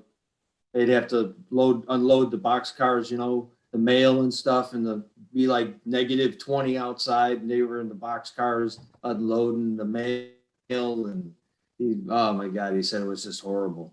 That shit gets cold, man. I did that. I unloaded the box cars at Southtown in the wintertime on a fork truck. Yeah. You got that dock door open and it's 60 below wind chill out there. There's no heater on them fork trucks. I had friends that used to unload trains too, but it was illegal. Yeah, I think we know the same friends. Yeah, I bet we do. Where'd you get that? Don't worry about it. Yeah. Want it or don't, How do you- no warranty. How do you Hey, think he got his audio equipment? You guys I want to always buy a wondered battery about from that, a new 'cause- car?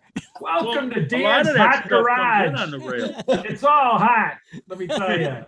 Even the fish tank is hot, 20 below and it's good still God. hot. and it's still hot. It's hot at any temp. You're gonna edit that, ain't you? No. Oh, is there editing? I've been trying to rein it in all night.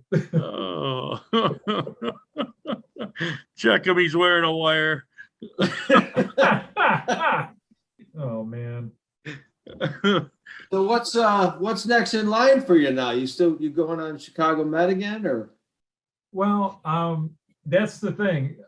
I always say it's an adventure because you really don't know what's coming next.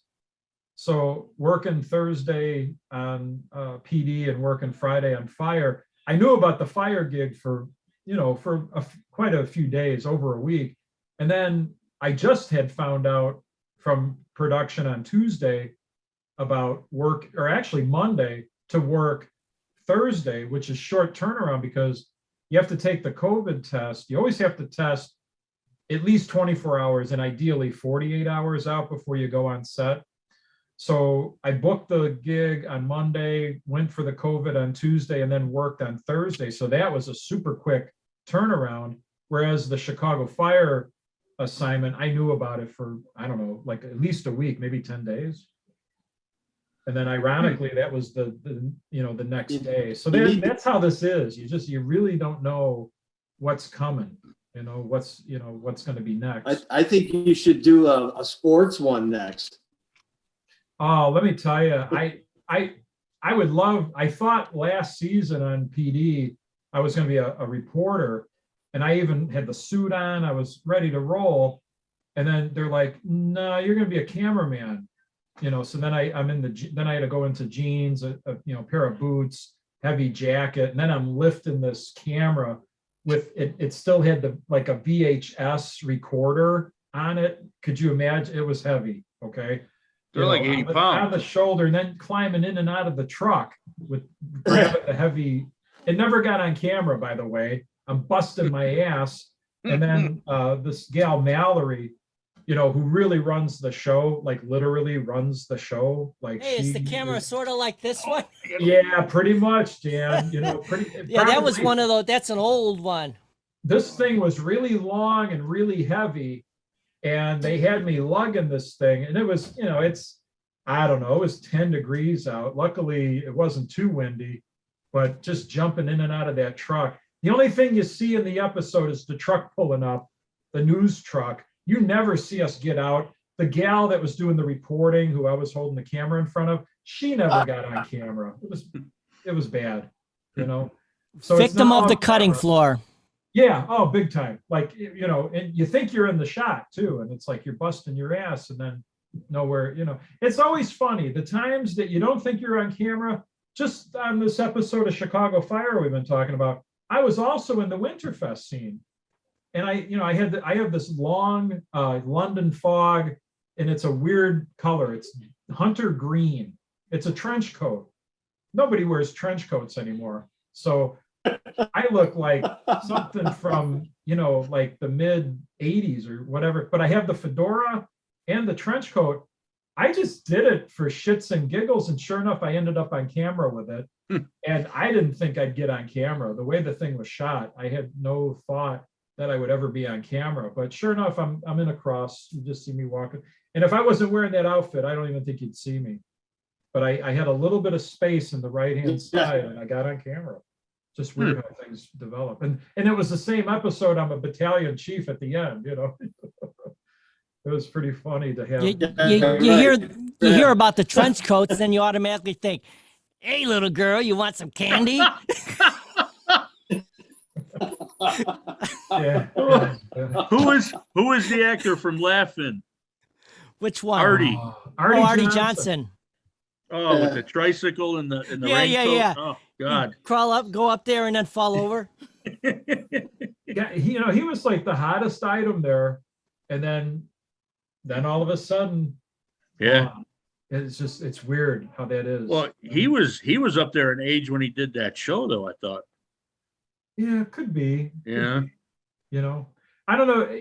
This is kind of a weird deal, but I have no use whatsoever for what is the modern day talk show. No. So the Jimmy Fallon. And No, I don't watch any of it. there isn't one talk show that I find interesting or compelling. So I watch old episodes of Dick Cavett. Yeah. And it's fascinating because of the way people talked, the subject matter, how people were converged together on that couch. It is, I'll tell you what, if you've not watched, and these show up all the time on those decades, and you can find them. It is fascinating to see people sitting together and having conversation on camera, and some of the shit, unbelievable. I was on a flight. Unbelievable. I was on a flight to Hong Kong with him and his wife. Really? Yeah, and she popped a lot of aspirins and scotch. That's all I'm saying on that. Well, there's a lot of speculation that Dick Cavett and Janis Joplin were an item. I heard that too. And there was a documentary about Cavett, and Cavett sort of leaves it open-ended. Like, yeah, it's like not in so many words, but he sort of leaves it open-ended to say there may have been something going on there. Have you ever watched Craig Ferguson by any chance? Oh, he's hilarious. Oh, that's one of my he's not on anymore, but I watch all his reruns on YouTube. He was awesome. I switched him up with that Corbin guy. Oh, James Court. So the karaoke thing, that's fun. That's kind of a cool thing. Yeah, but I look forward to Craig Ferguson every night. That's kind of cool, but I'll tell you, it is so, I cannot believe how silly, talk shows, I mean, they're useless in my opinion. Yeah. Although I'm going to have to shape up, because if I do become a big star, Yeah, right. What was that you said about us, Mr. Rosenstiehl? Then this will pop up, and I'll never get anywhere. But I'll always have you guys. It's okay. There you go. Don't ever forget us. Don't ever forget. Yeah, I get a lot of that. That's pretty. Yeah, we'll show up at his house in Hollywood. Yeah, man, he's having a kegger. Security. It's kind of like Hollywood came here. It came back.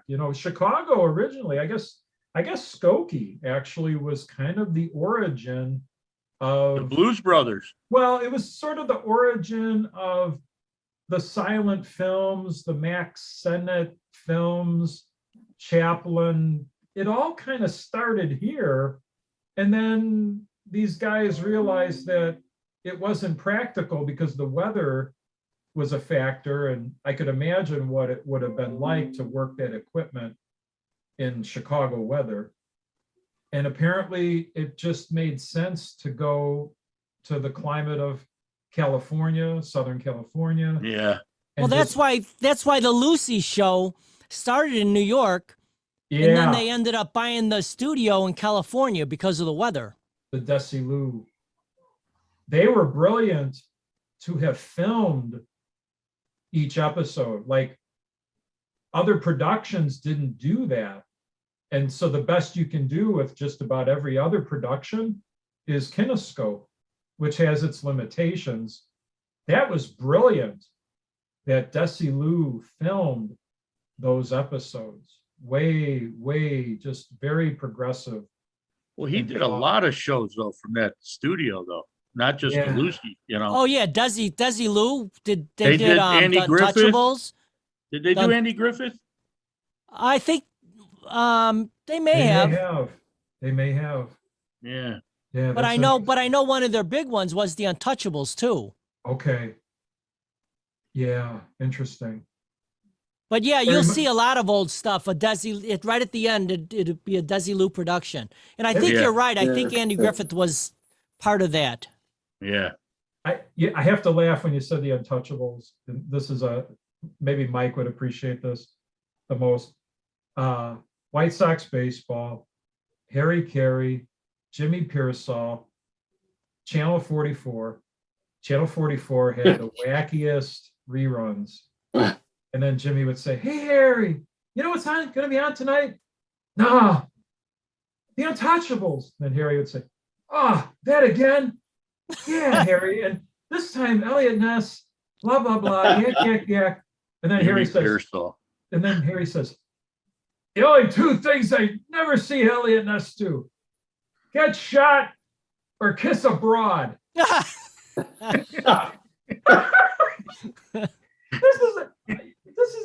I cannot believe, like, no one got arrested. Like, Jimmy eventually got in trouble when he referred to Mary Frances Bill Veck's wife as boring. And then I think he called her a broad. Well, And Bill Veck was through with Jimmy. He went over the line on that. you guys know why Harry got kicked or fired by the Cardinals, don't you? Yes. Tell it. He was tell messing it. around with Augie's wife.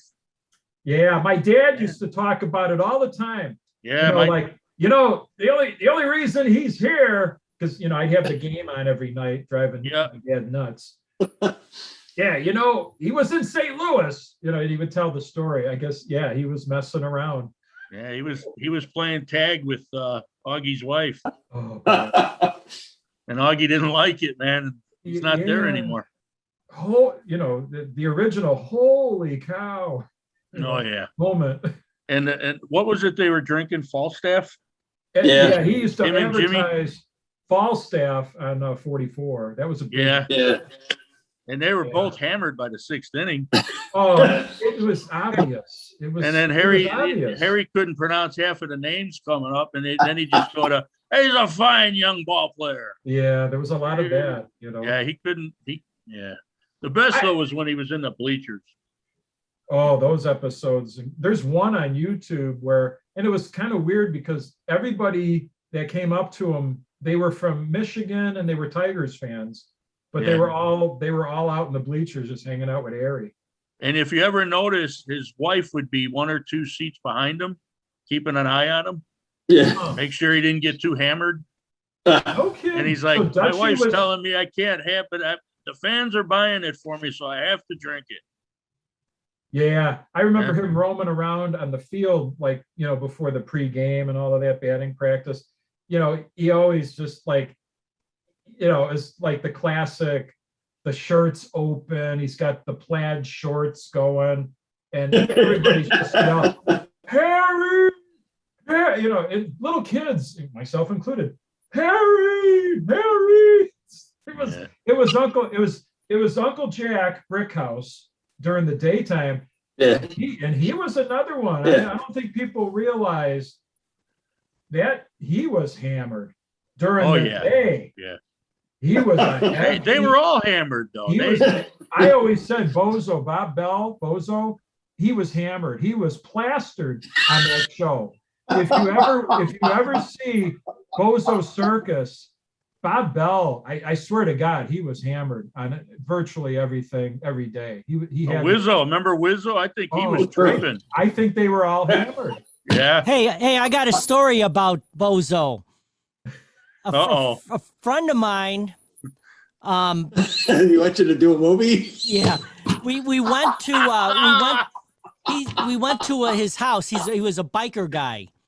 He was like in, you know, part of a biker club, and every year they would do a kind of like a Benefit? Toys for Tots thing where they would Yeah. raise money, right?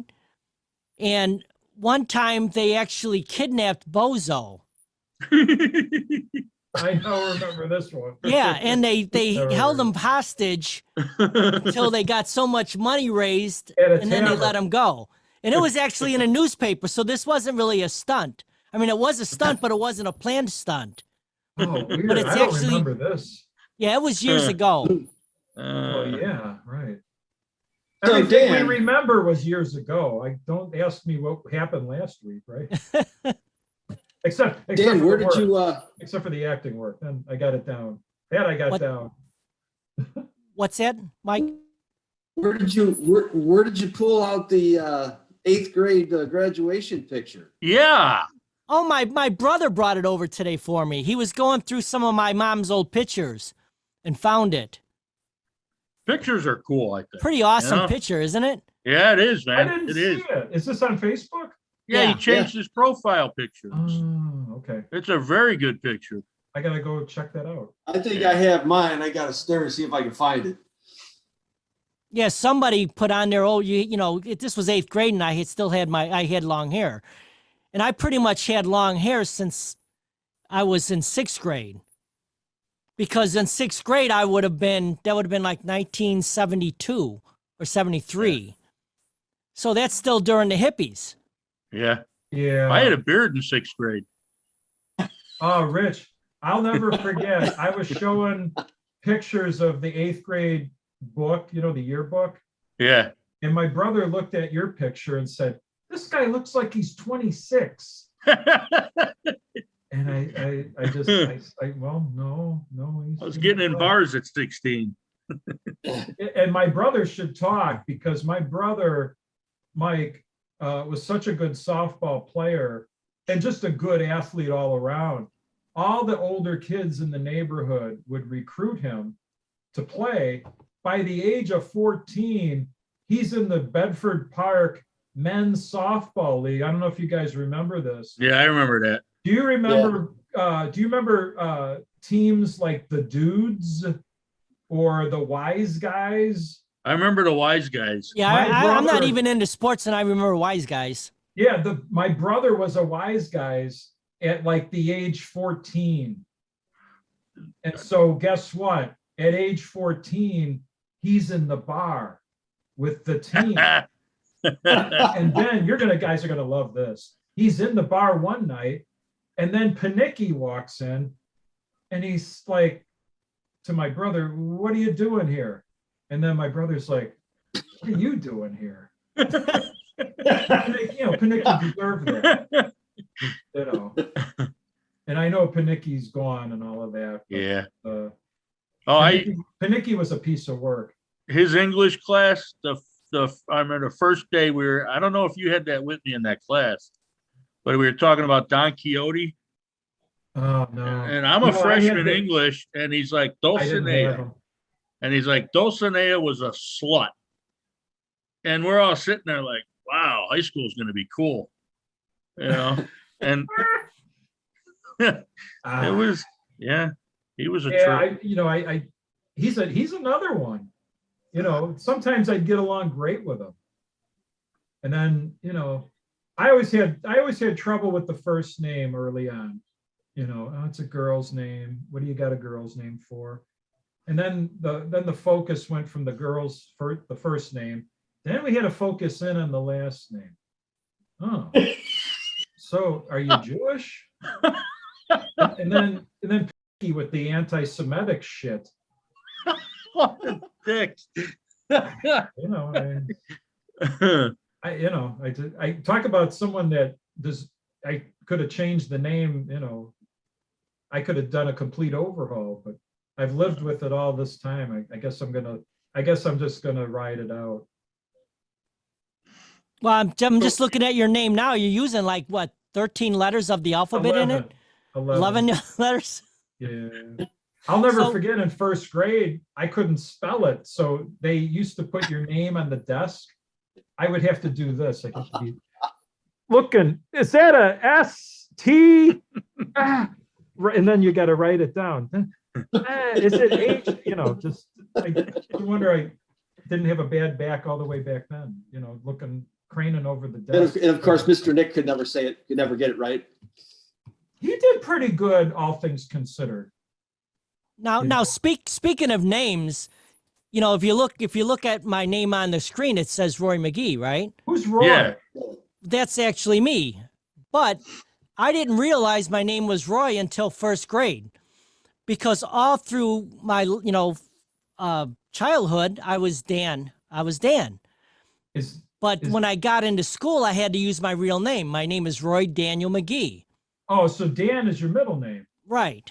But Well, I didn't know isn't it it was true- until I went to school. Isn't it true? Well, you know, I don't know where you're from originally, but in the South, it's very common that the first name doesn't really get used. It's the middle name that you're referred to as. Yeah, or it's an initial, your first name. Well, here's It's your big in the South.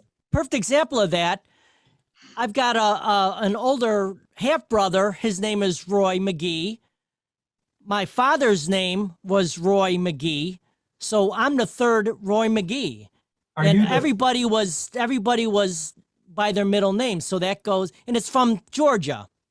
Are you from Georgia? Well, my family is. I'm from Chicago. Oh, okay. So your family is from Georgia, from the South. Yeah, on my father's side, The McGees.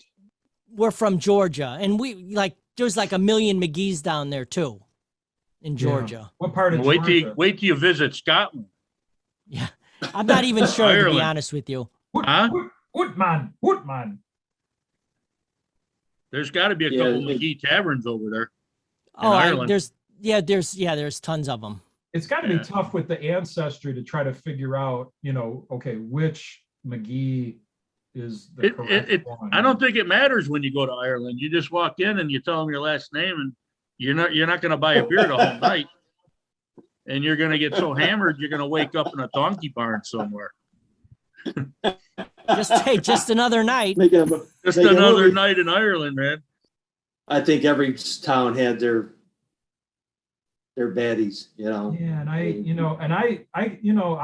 grew up with, you know, there was a lot of meanness and a lot of, you know, just really nasty stuff. And I decided not to go down that path, but boy, oh boy, if I would have gone down the path of some of my ancestors, it would have been interesting. Braveheart too. Yeah, Yeah, because I'll tell you what, if he would have pulled that shit with some of the people in my family, he wouldn't have lived to tell it. He'd be done. yeah. And there's still a part of me, boy, oh boy, I'll tell you, it's kind of like if I ever saw that guy or ever ran into that guy, Easy there, Trace. you know what I mean? Like, Yeah, I know what you mean. this might I know what be you mean. the one-shot wonder, right? But Well, I had the same deal in grade school. I always get picked on and stuff. And then my brother, he got mad at me the one day. He came in and he smacked me around a little bit.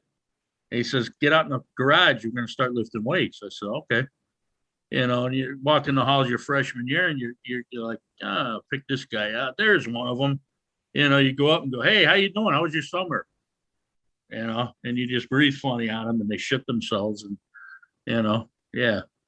Hey, you know what? I went to school with the Maciags. Kevin, Kevin was my age, and Yeah. when he was in Wilkins, he wasn't that big, and then once he got No. into high school, he just became Yeah. this monster. yeah, nobody messed with Kevin. Yeah, he was a No. good guy, but it was just I funny. would work from- out with Chris. We'd go over to his house every now and then. Me and my brother, him, Chris, and Keith Kunchek. Remember? Oh Keith? yeah, I remember all those guys. Yeah, we'd work out. And, yeah. Yeah, all those guys got to be big You had to. bodybuilding types. Yeah. Me too. Look at this. Yeah, you are. I didn't lose an ounce of it either. Hey, you were It just you were traveled doing into that, my stomach. You were doing that stuff the other night on your Friday night last night. I'm like, he's gonna throw his hip out. I was just waiting. And there he's go. I would just call John Matea and he'd take care of everything. Oh, John, he in grade school, we were in second grade, and he grabbed me by the arm and started swinging me like a human dummy and threw me right into the wall, man. And I split my eye and I'm bleeding all over the place. Holy Oh, crap. man. Oh, it was crazy. He's And we that were best giant friends guy, after- right? Yeah, we were best friends after that. Was he always big? Oh, he was huge. Yeah. I think he was 37 Yeah. pounds when he was born. And he was a big, but then later on, I remember he had the heart problems and Right. He I'd had the see him bypass I'd see surgery. him every once in a while, and he lost a lot of weight. I think he had two heart surgeries. And it was a shame. Yeah, he was a couple years younger than me, or a few Yeah. actually. And I remember him because he was like bigger than almost anybody I knew. Oh yeah. But He he was the was bodyguard. Yeah, he wasn't a mean kid. He wasn't mean. You he know? didn't seem like he was. He seemed like a nice guy. Yeah. Just don't take his Whopper. No, he Oh, he wow. was If When you he got touched a his hold of my- Whopper, man, he'd break your finger. he got a hold of my arm, man. I thought, oh God, I'm gonna fucking die. Right into the wall. That hurt too. That hurt. I think he's still around. In fact, I think he does like landscaping work. No, I think he passed away. Oh, really? Yeah. Are we thinking? I know he was doing a lot of landscaping in the neighborhood. He passed away. I didn't know that. Yeah, I think Yeah, he I didn't did. either. But he was a big time gardener. I mean, he would do the Yeah, I neighborhood think houses. My sister-in-law hired him. Yeah, he'd do your flower beds, and he'd be out there all day doing his work. You'd see him working, stop and say, "Hey, what are you I doing?" think And he's he's like, still "Well, around. Yeah, Is I he? think John's still alive. I think okay." so. I think so. Yeah, I All think right. John's I know still he around. was doing a lot of work for the village. Yeah. Oh yeah. Yeah, he was doing He the was still- roundabout. He was in charge of that Right. by the police station. in Bedford or No, in Bridgeview. Bridgeview. oh, in Bridgeview. Yeah, he would do all the Yeah. landscaping around the fire department, the police department, village hall. So I know Mike's from Bridgeview. Dan, you're from Bridgeview. I'm from Bridgeview. I'm from 72nd Street between Oquito and Octavia. Okay, so you're kind of further up. And then Yeah, I'm He by was, he was a by north Toyota sider Park. back in the day. and then yeah, and Rick, where were you from? We lived on Oquito, next door to the Pipers. We had that big house back in the woods. It was called Sleepy Hollow. And then we moved over to 83rd and Thomas when I was like 7 years old. by Oh, St. and Fabian's. then you came to Justice. No, I never lived in Justice. Oh, Thomas, I'm sorry. Yeah. I grew up right there by St. Fabian's. Oh, okay. So you're all Bridgeview guys. Yeah. Yeah. Well, I think I lived one block over east of Jimmy Pluta, the Plutas. Chris. Oh, and really? Jim. Yeah, I lived one block and one house over from the Plutas. So I knew Helen, their mother, and all the Plutas, particularly Jim, and then to a certain extent Chris, of course, and then to a lesser extent Joe, because he's older, and Joe was like my sister's age, and there's we have an 11-year age difference. So and Joe's the only one left. Hmm. Yeah. My wife and I were politicians in Justice for a couple of terms. Is that right? Yes, my wife was on the board for one term, 4 years. And then I Huh. was on the park district as president for 8 years. Oh, wow. Okay. Interesting. Political power couple. Yeah. Yeah. How You about should write a that? book on it. And I like the idea that you had your term limits in place there. That's cool. Yeah, it was a Did I- fun experience. I wouldn't do it again, but it was Yeah. definitely it was a nice experience. Oh, yeah. I mean, that's Who's really. the mayor? Is Landeck still the mayor? In Bridgeview, Is Not he? Justice. He's still the mayor? Right. oh Is he yeah, still the yeah. mayor? He's well. Keep in mind, Landeck is pretty much the king now. He's the mayor of Bridgeview. He's a senator for the for Illinois. He's a state senator, and then he's also like a Lyons Township committeeman or something. It's Remember him amazing from that the that's Park allowed. District days. Like you can What- hold all those positions. Yeah, yeah. Hey, did any of you guys go to the Aremus picnic when he was around? Oh, I used to go all the time. I'd Yeah, get free that- tickets. Yeah, we'd go Was that- every year. Every year he had. Was that the smoker or was that The something Porky different? Pig, they called it. Yeah, Porky Pig Fest. and they had the 3 Yeah, beer trucks yeah. and And Yeah. they literally would have pigs and all kinds of Yeah. Yeah. stuff. I never got Gambling. carded going in there. Never. It was awesome. Yeah, they raised a me lot and of Johnny money. went in there a couple of times.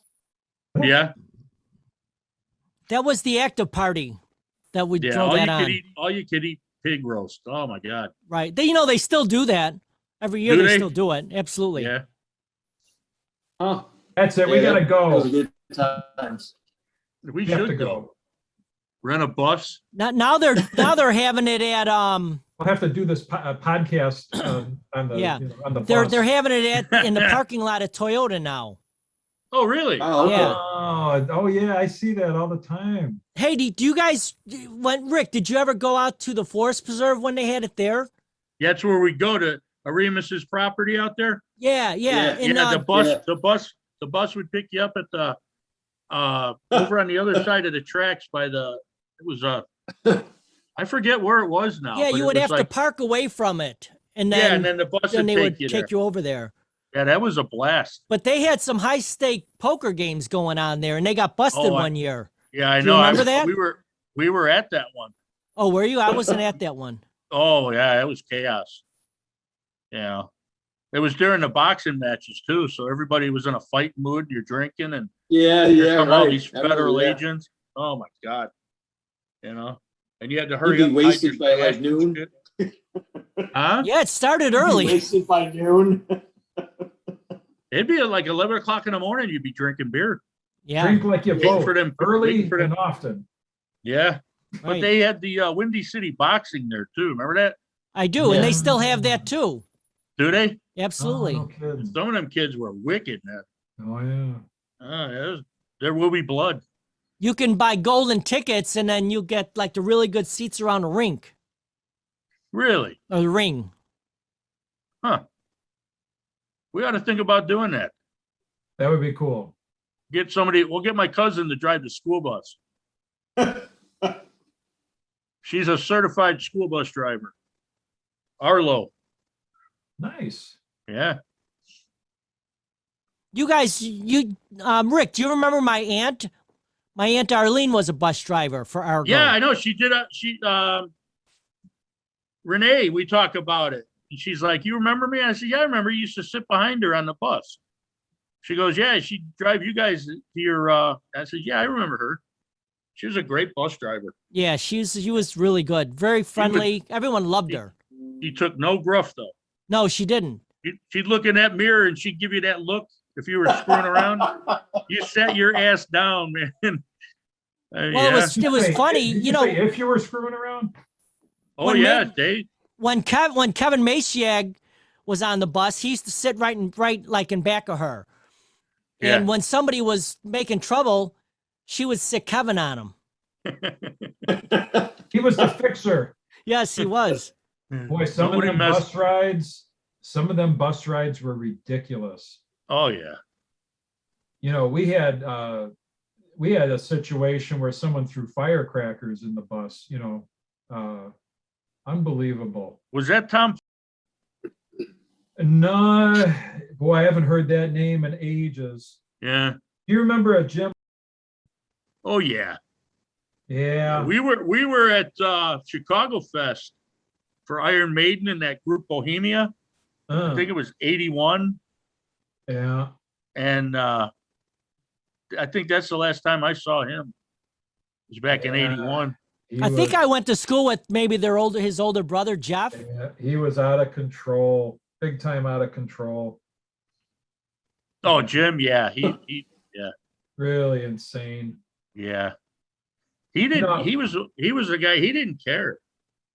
Yeah, know? there were guys like that. Yeah. Just like, Yeah. you know, they either wanted to be arrested or be dead. Yeah. Just, There was quite a few of them. there was a lot of that. Yeah.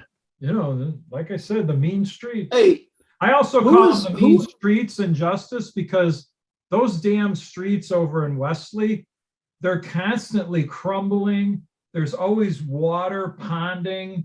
Oh, the It's a- edges of them.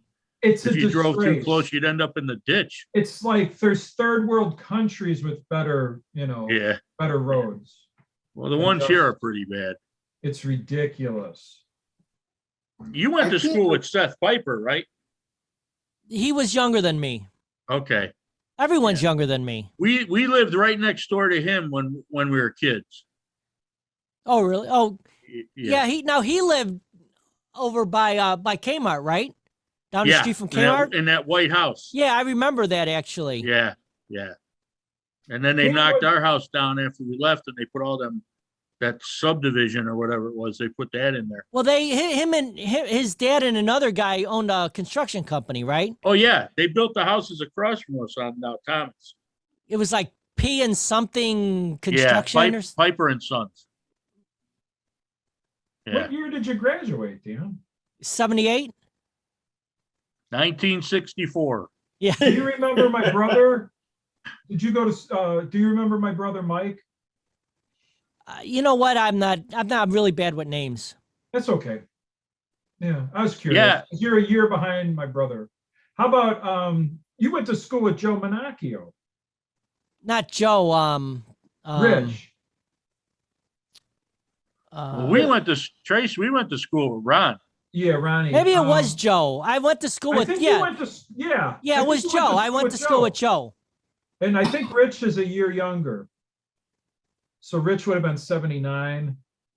Yeah, Joe was a funny guy if I remember right. Yeah, Joe was like a real good looking guy, you know, and he always had a really, you know, real sharp gal. He was always, you know, very, you know, dating, active, super active that way, you know. And then Rich is the middle brother. And then Rich just had an interesting, he kind of turns up in some interesting places. A lot of times, you know, you'll be listening to the radio or something, and then he's involved in some form of city government at some level. I always forget the title or what he has involvement in. But he was always a real sharp, just really super sharp, super smart, you know, just unique, a very unique individual that way, but very intelligent, highly intelligent. But yeah, I'm trying to I think- didn't hang around with the smart guys. Yeah, but I'm trying to think who else I would have remembered from like that class. But that's all that really comes to mind, you know, kind of from that era. But my brother graduated in 77. Oh, okay. Yeah, so he was a year ahead of me. Yeah, just a year ahead, right? Yeah, we all went to Argo. You know, my sisters, Debbie and Kathy, they were classes of 72, 73. And then my brother was 77. And then I came along. I always say I was born too late. I came along and graduated in 83. At the tender age of 17. Yeah, I had brothers and sisters that would have went to school with your brothers and sisters Okay. because I was the youngest for a long time. Ah, interesting. And Okay. then when I was 7, my mom had my younger brother. Oh, wow. Okay. That's a big set. Yeah, I'm 6 years younger than my brothers. So that's a big separation for sure. But I was the youngest for 7 years, and Yeah. Oh, wow. Yeah. Yeah, and I got a younger sister. She's 11 years younger. 11 Wow. years Remember- younger. Wow. Yeah, I remember the day my mom told my dad he just walked in from work, Oh, boy. and we're all, you know, standing around the kitchen waiting for dinner on the table, and she tells him I'm pregnant, and he passed out. And you He lit went up down, man, like a box of no bricks. kidding. And Yeah. you just lit up a cigar. You were pretty relaxed. No, I was 11, but we did have a beer that night. I figured Couple, you'd have actually. I figured you would have had a victory cigar. No, cigars, I don't like. Really? Really? I No, find it hard to believe. no, they're That's nasty. not your bag? No, my bag is weed. The weed comes out of the bags. Yeah, that's right. Sometimes it just comes from the backyard. How much is a nickel bag these days? I don't know. Oh, Or a dime there you bag? go. I don't know what it costs anymore. Now they got the see, we led the crusade back in the 80s to legalize it. A lot of people aren't aware of that. Yeah. They had to legalize it though. I only do it because I was tired of the opioids. You know, Oh boy. I was doing 10 hydros and 4 morphines. Oh, that's a bad day. news. That's bad stuff. Yeah. That's Yeah, it addictive. was for Yeah. 5 years. And I'm like, and my doctor down in Florida, she goes, when I started having the heart problems, she goes, you know why you were drinking and doing all that pills? I says, yeah. She goes, your neck, your back, your hip, your ankle, your shoulder. I says, yeah, I guess you're right. So, and then my back started hurting at work one day. And I told my buddy, I says, can you get any weed? And he's like, yeah. I said, just a little. I got home and I took a few hits and the back pain went away. I says, well, that's it. I got rid of all the pills, you know. I Do you said, I'm do done. And then he took a few more, and then his leg pain went away. Then he took a few more, and then his neck pain went away. It does work though. I mean, some people it doesn't. But you know, it is what it is. are you into the CBD? Are you doing any of that? No. Because it seems like the kind of that liquefied, you know. I tried it when I was down in Florida and it didn't work, Yeah. you know. So, Yeah. but it's funny too because I went to see the doc and she called me after my appointment. She goes, you left something at my office. I said, shit, what? I got my wallet, I got my keys. She goes, you're one hitter.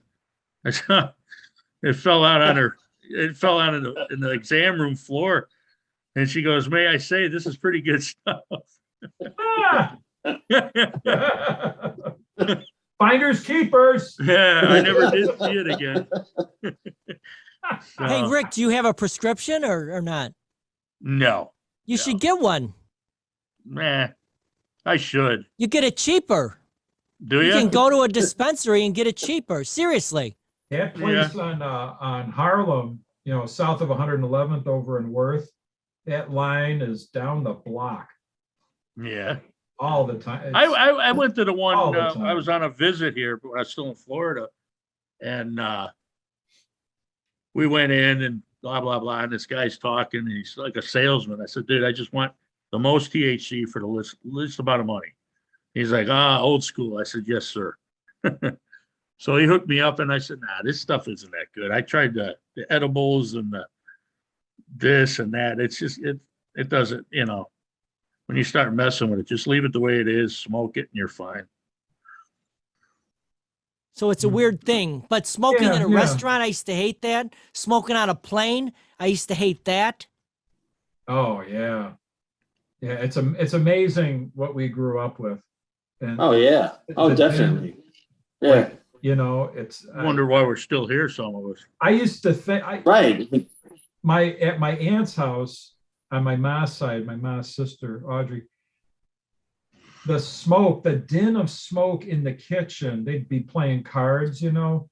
I used to think that my aunt's kitchen the cabinets were white. They weren't. They were wood cabinets, but the din was so thick. I swear to God, she had white cabinets. Well, you And see I all that yellow furniture from back in the day, it wasn't yellow when they bought it. Right. If you take an Exactly. SOS to it and it's, oh, look, it's green. Yeah. You know? Yeah. Yeah. Oh, yeah. Oh, unless they had the plastic on. I was Oh, yeah. I was probably at R&B Liquors at least 3 times a week getting a carton of cigarettes. One of our For my proud dad. sponsors on WARG. I mean, Tonight's game is brought to you by R&B Liquors, where Tracy- Mike Rendell cannot be ever found not there. I Tracy, miss you- R&B.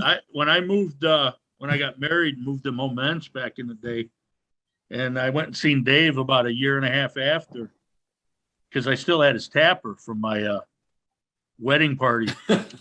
And he's like, "Oh, I wrote that off a long time ago." He's like, "You know, Rick, since you left, Heineken sales are down 52.6%." I said, "I'm sorry, Dave." Because I'd stop there every morning and get a 12-pack, you know, after work. Oh yeah. I used to have to go in there with a note. My mom would write the note and say, please sell Mike a carton or a pack or whatever, and hand them the note. Because they were, I was, Bob or Bill? 14. It was some of the women that I think it was their mother. Hey, do you remember the price, Uh, Mike? Do you remember the price? they were Oh, man. of the cigarettes. Yeah. Wow. A They were carton? probably, I don't know, carton was probably $5 Maybe maybe. 10? When like that. when I was a kid, also there was a gas station. I forgot the name of it now, but on 73rd in Harlem, there was that gas station there, and they would send me up. Yeah. They would was it Checkers gas station? Something like that. It doesn't Checker, matter. yep. But they sold Yeah. cigarettes there. And they would have to, he would write, Right. my stepdad would write me a note, and they were 45 Yeah. cents a pack. A Yeah. pack. Yeah. How much was gas? That was probably when gas was like a quarter. Well, it Yeah. was in the 30s, Yeah, it like was- 30 something cents. 38 39.9. cents. Yeah. That was when like 0.6, 0.9 meant something. Well, Like, I remember when I bought You know what I my mean? first Now pack of everything is real- 0.9. I where bought a back pack then- of- It was like, oh, the guy across the street was 33.5. Oh, he's 33.9. Let's go to the Yeah. 0.5. Oh, yeah, right. Because virtually everything was the same. Yeah. yeah, Yeah.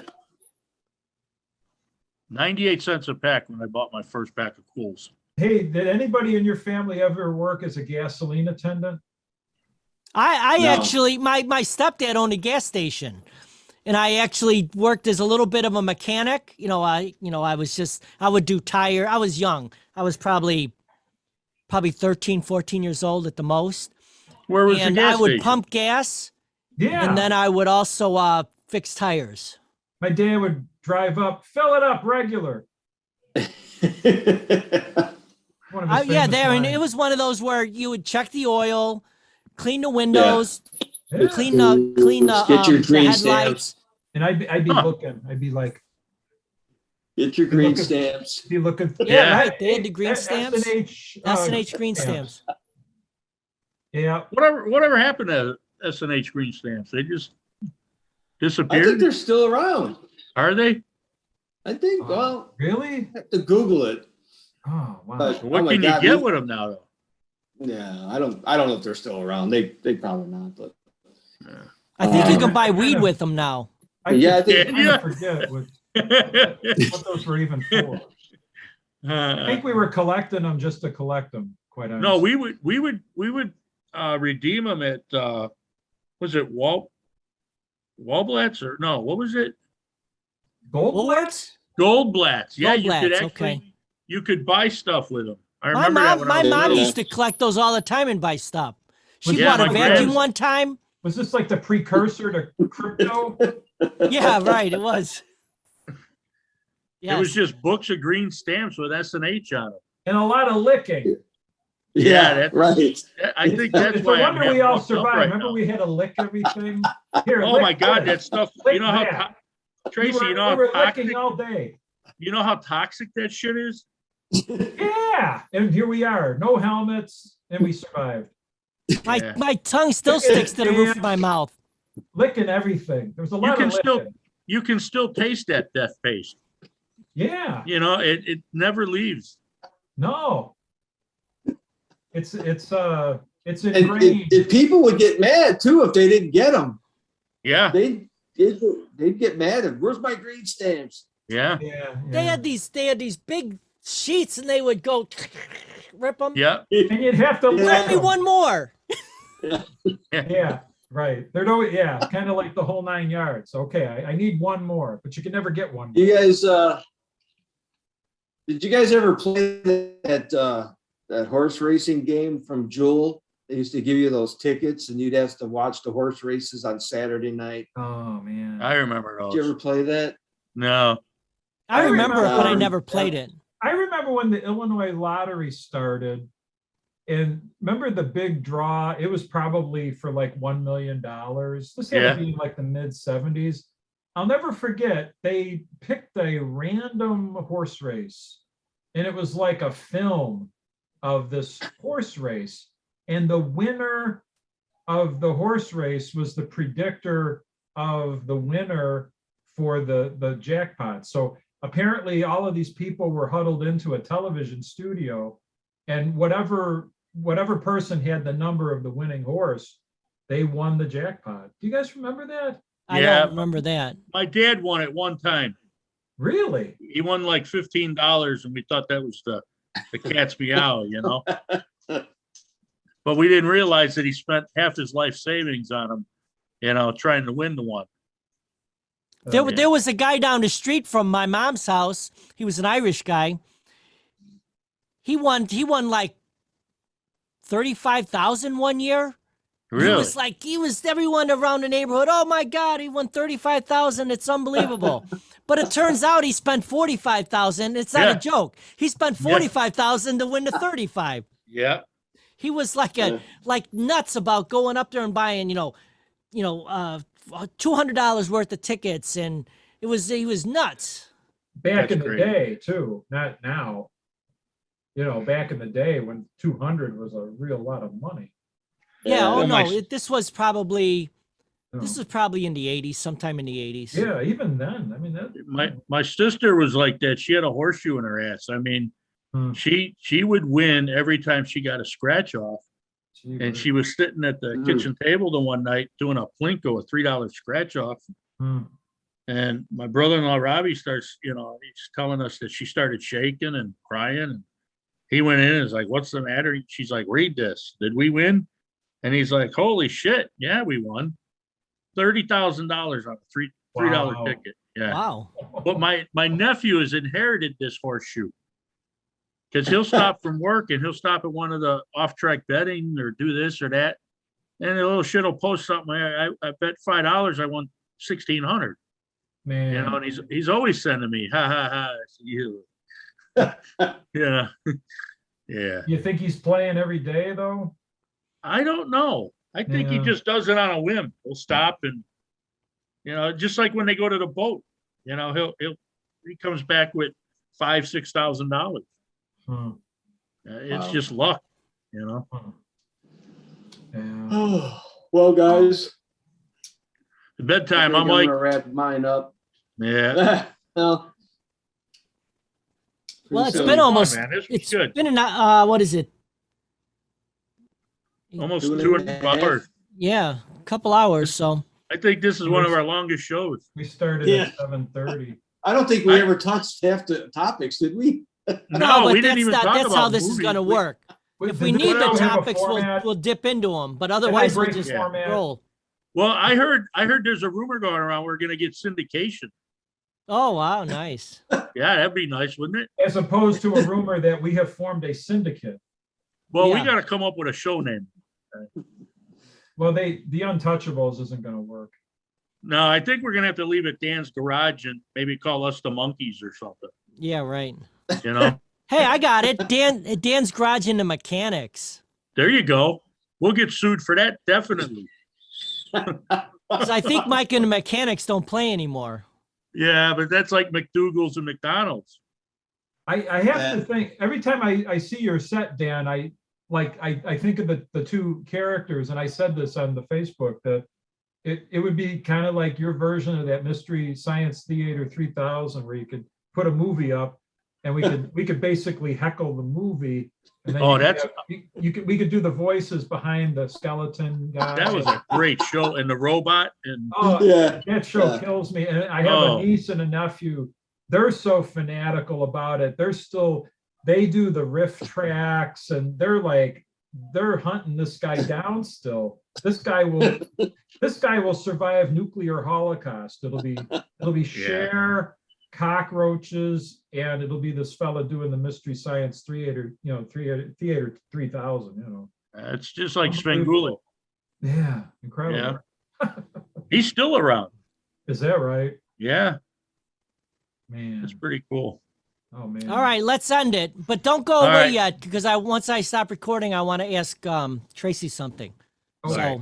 So, Okay. all right. Let there be Thanks- intrigue thank- in the palace. Thanks for showing up tonight, guys. It was pretty awesome. A pleasure. All right. See you guys later. It's always All a right. good time. Peace out. All right. Welcome back. Hope you enjoyed it as much as I did. It's pretty funny stuff. Interesting. Tune in to some upcoming episodes. One of the episodes is actually I've got a Chicago blues guy that's supposed to be coming into Dan's garage to do an interview and maybe play a few tunes. So that should be fun. All right. Cheers to you. Have a great day. See you around.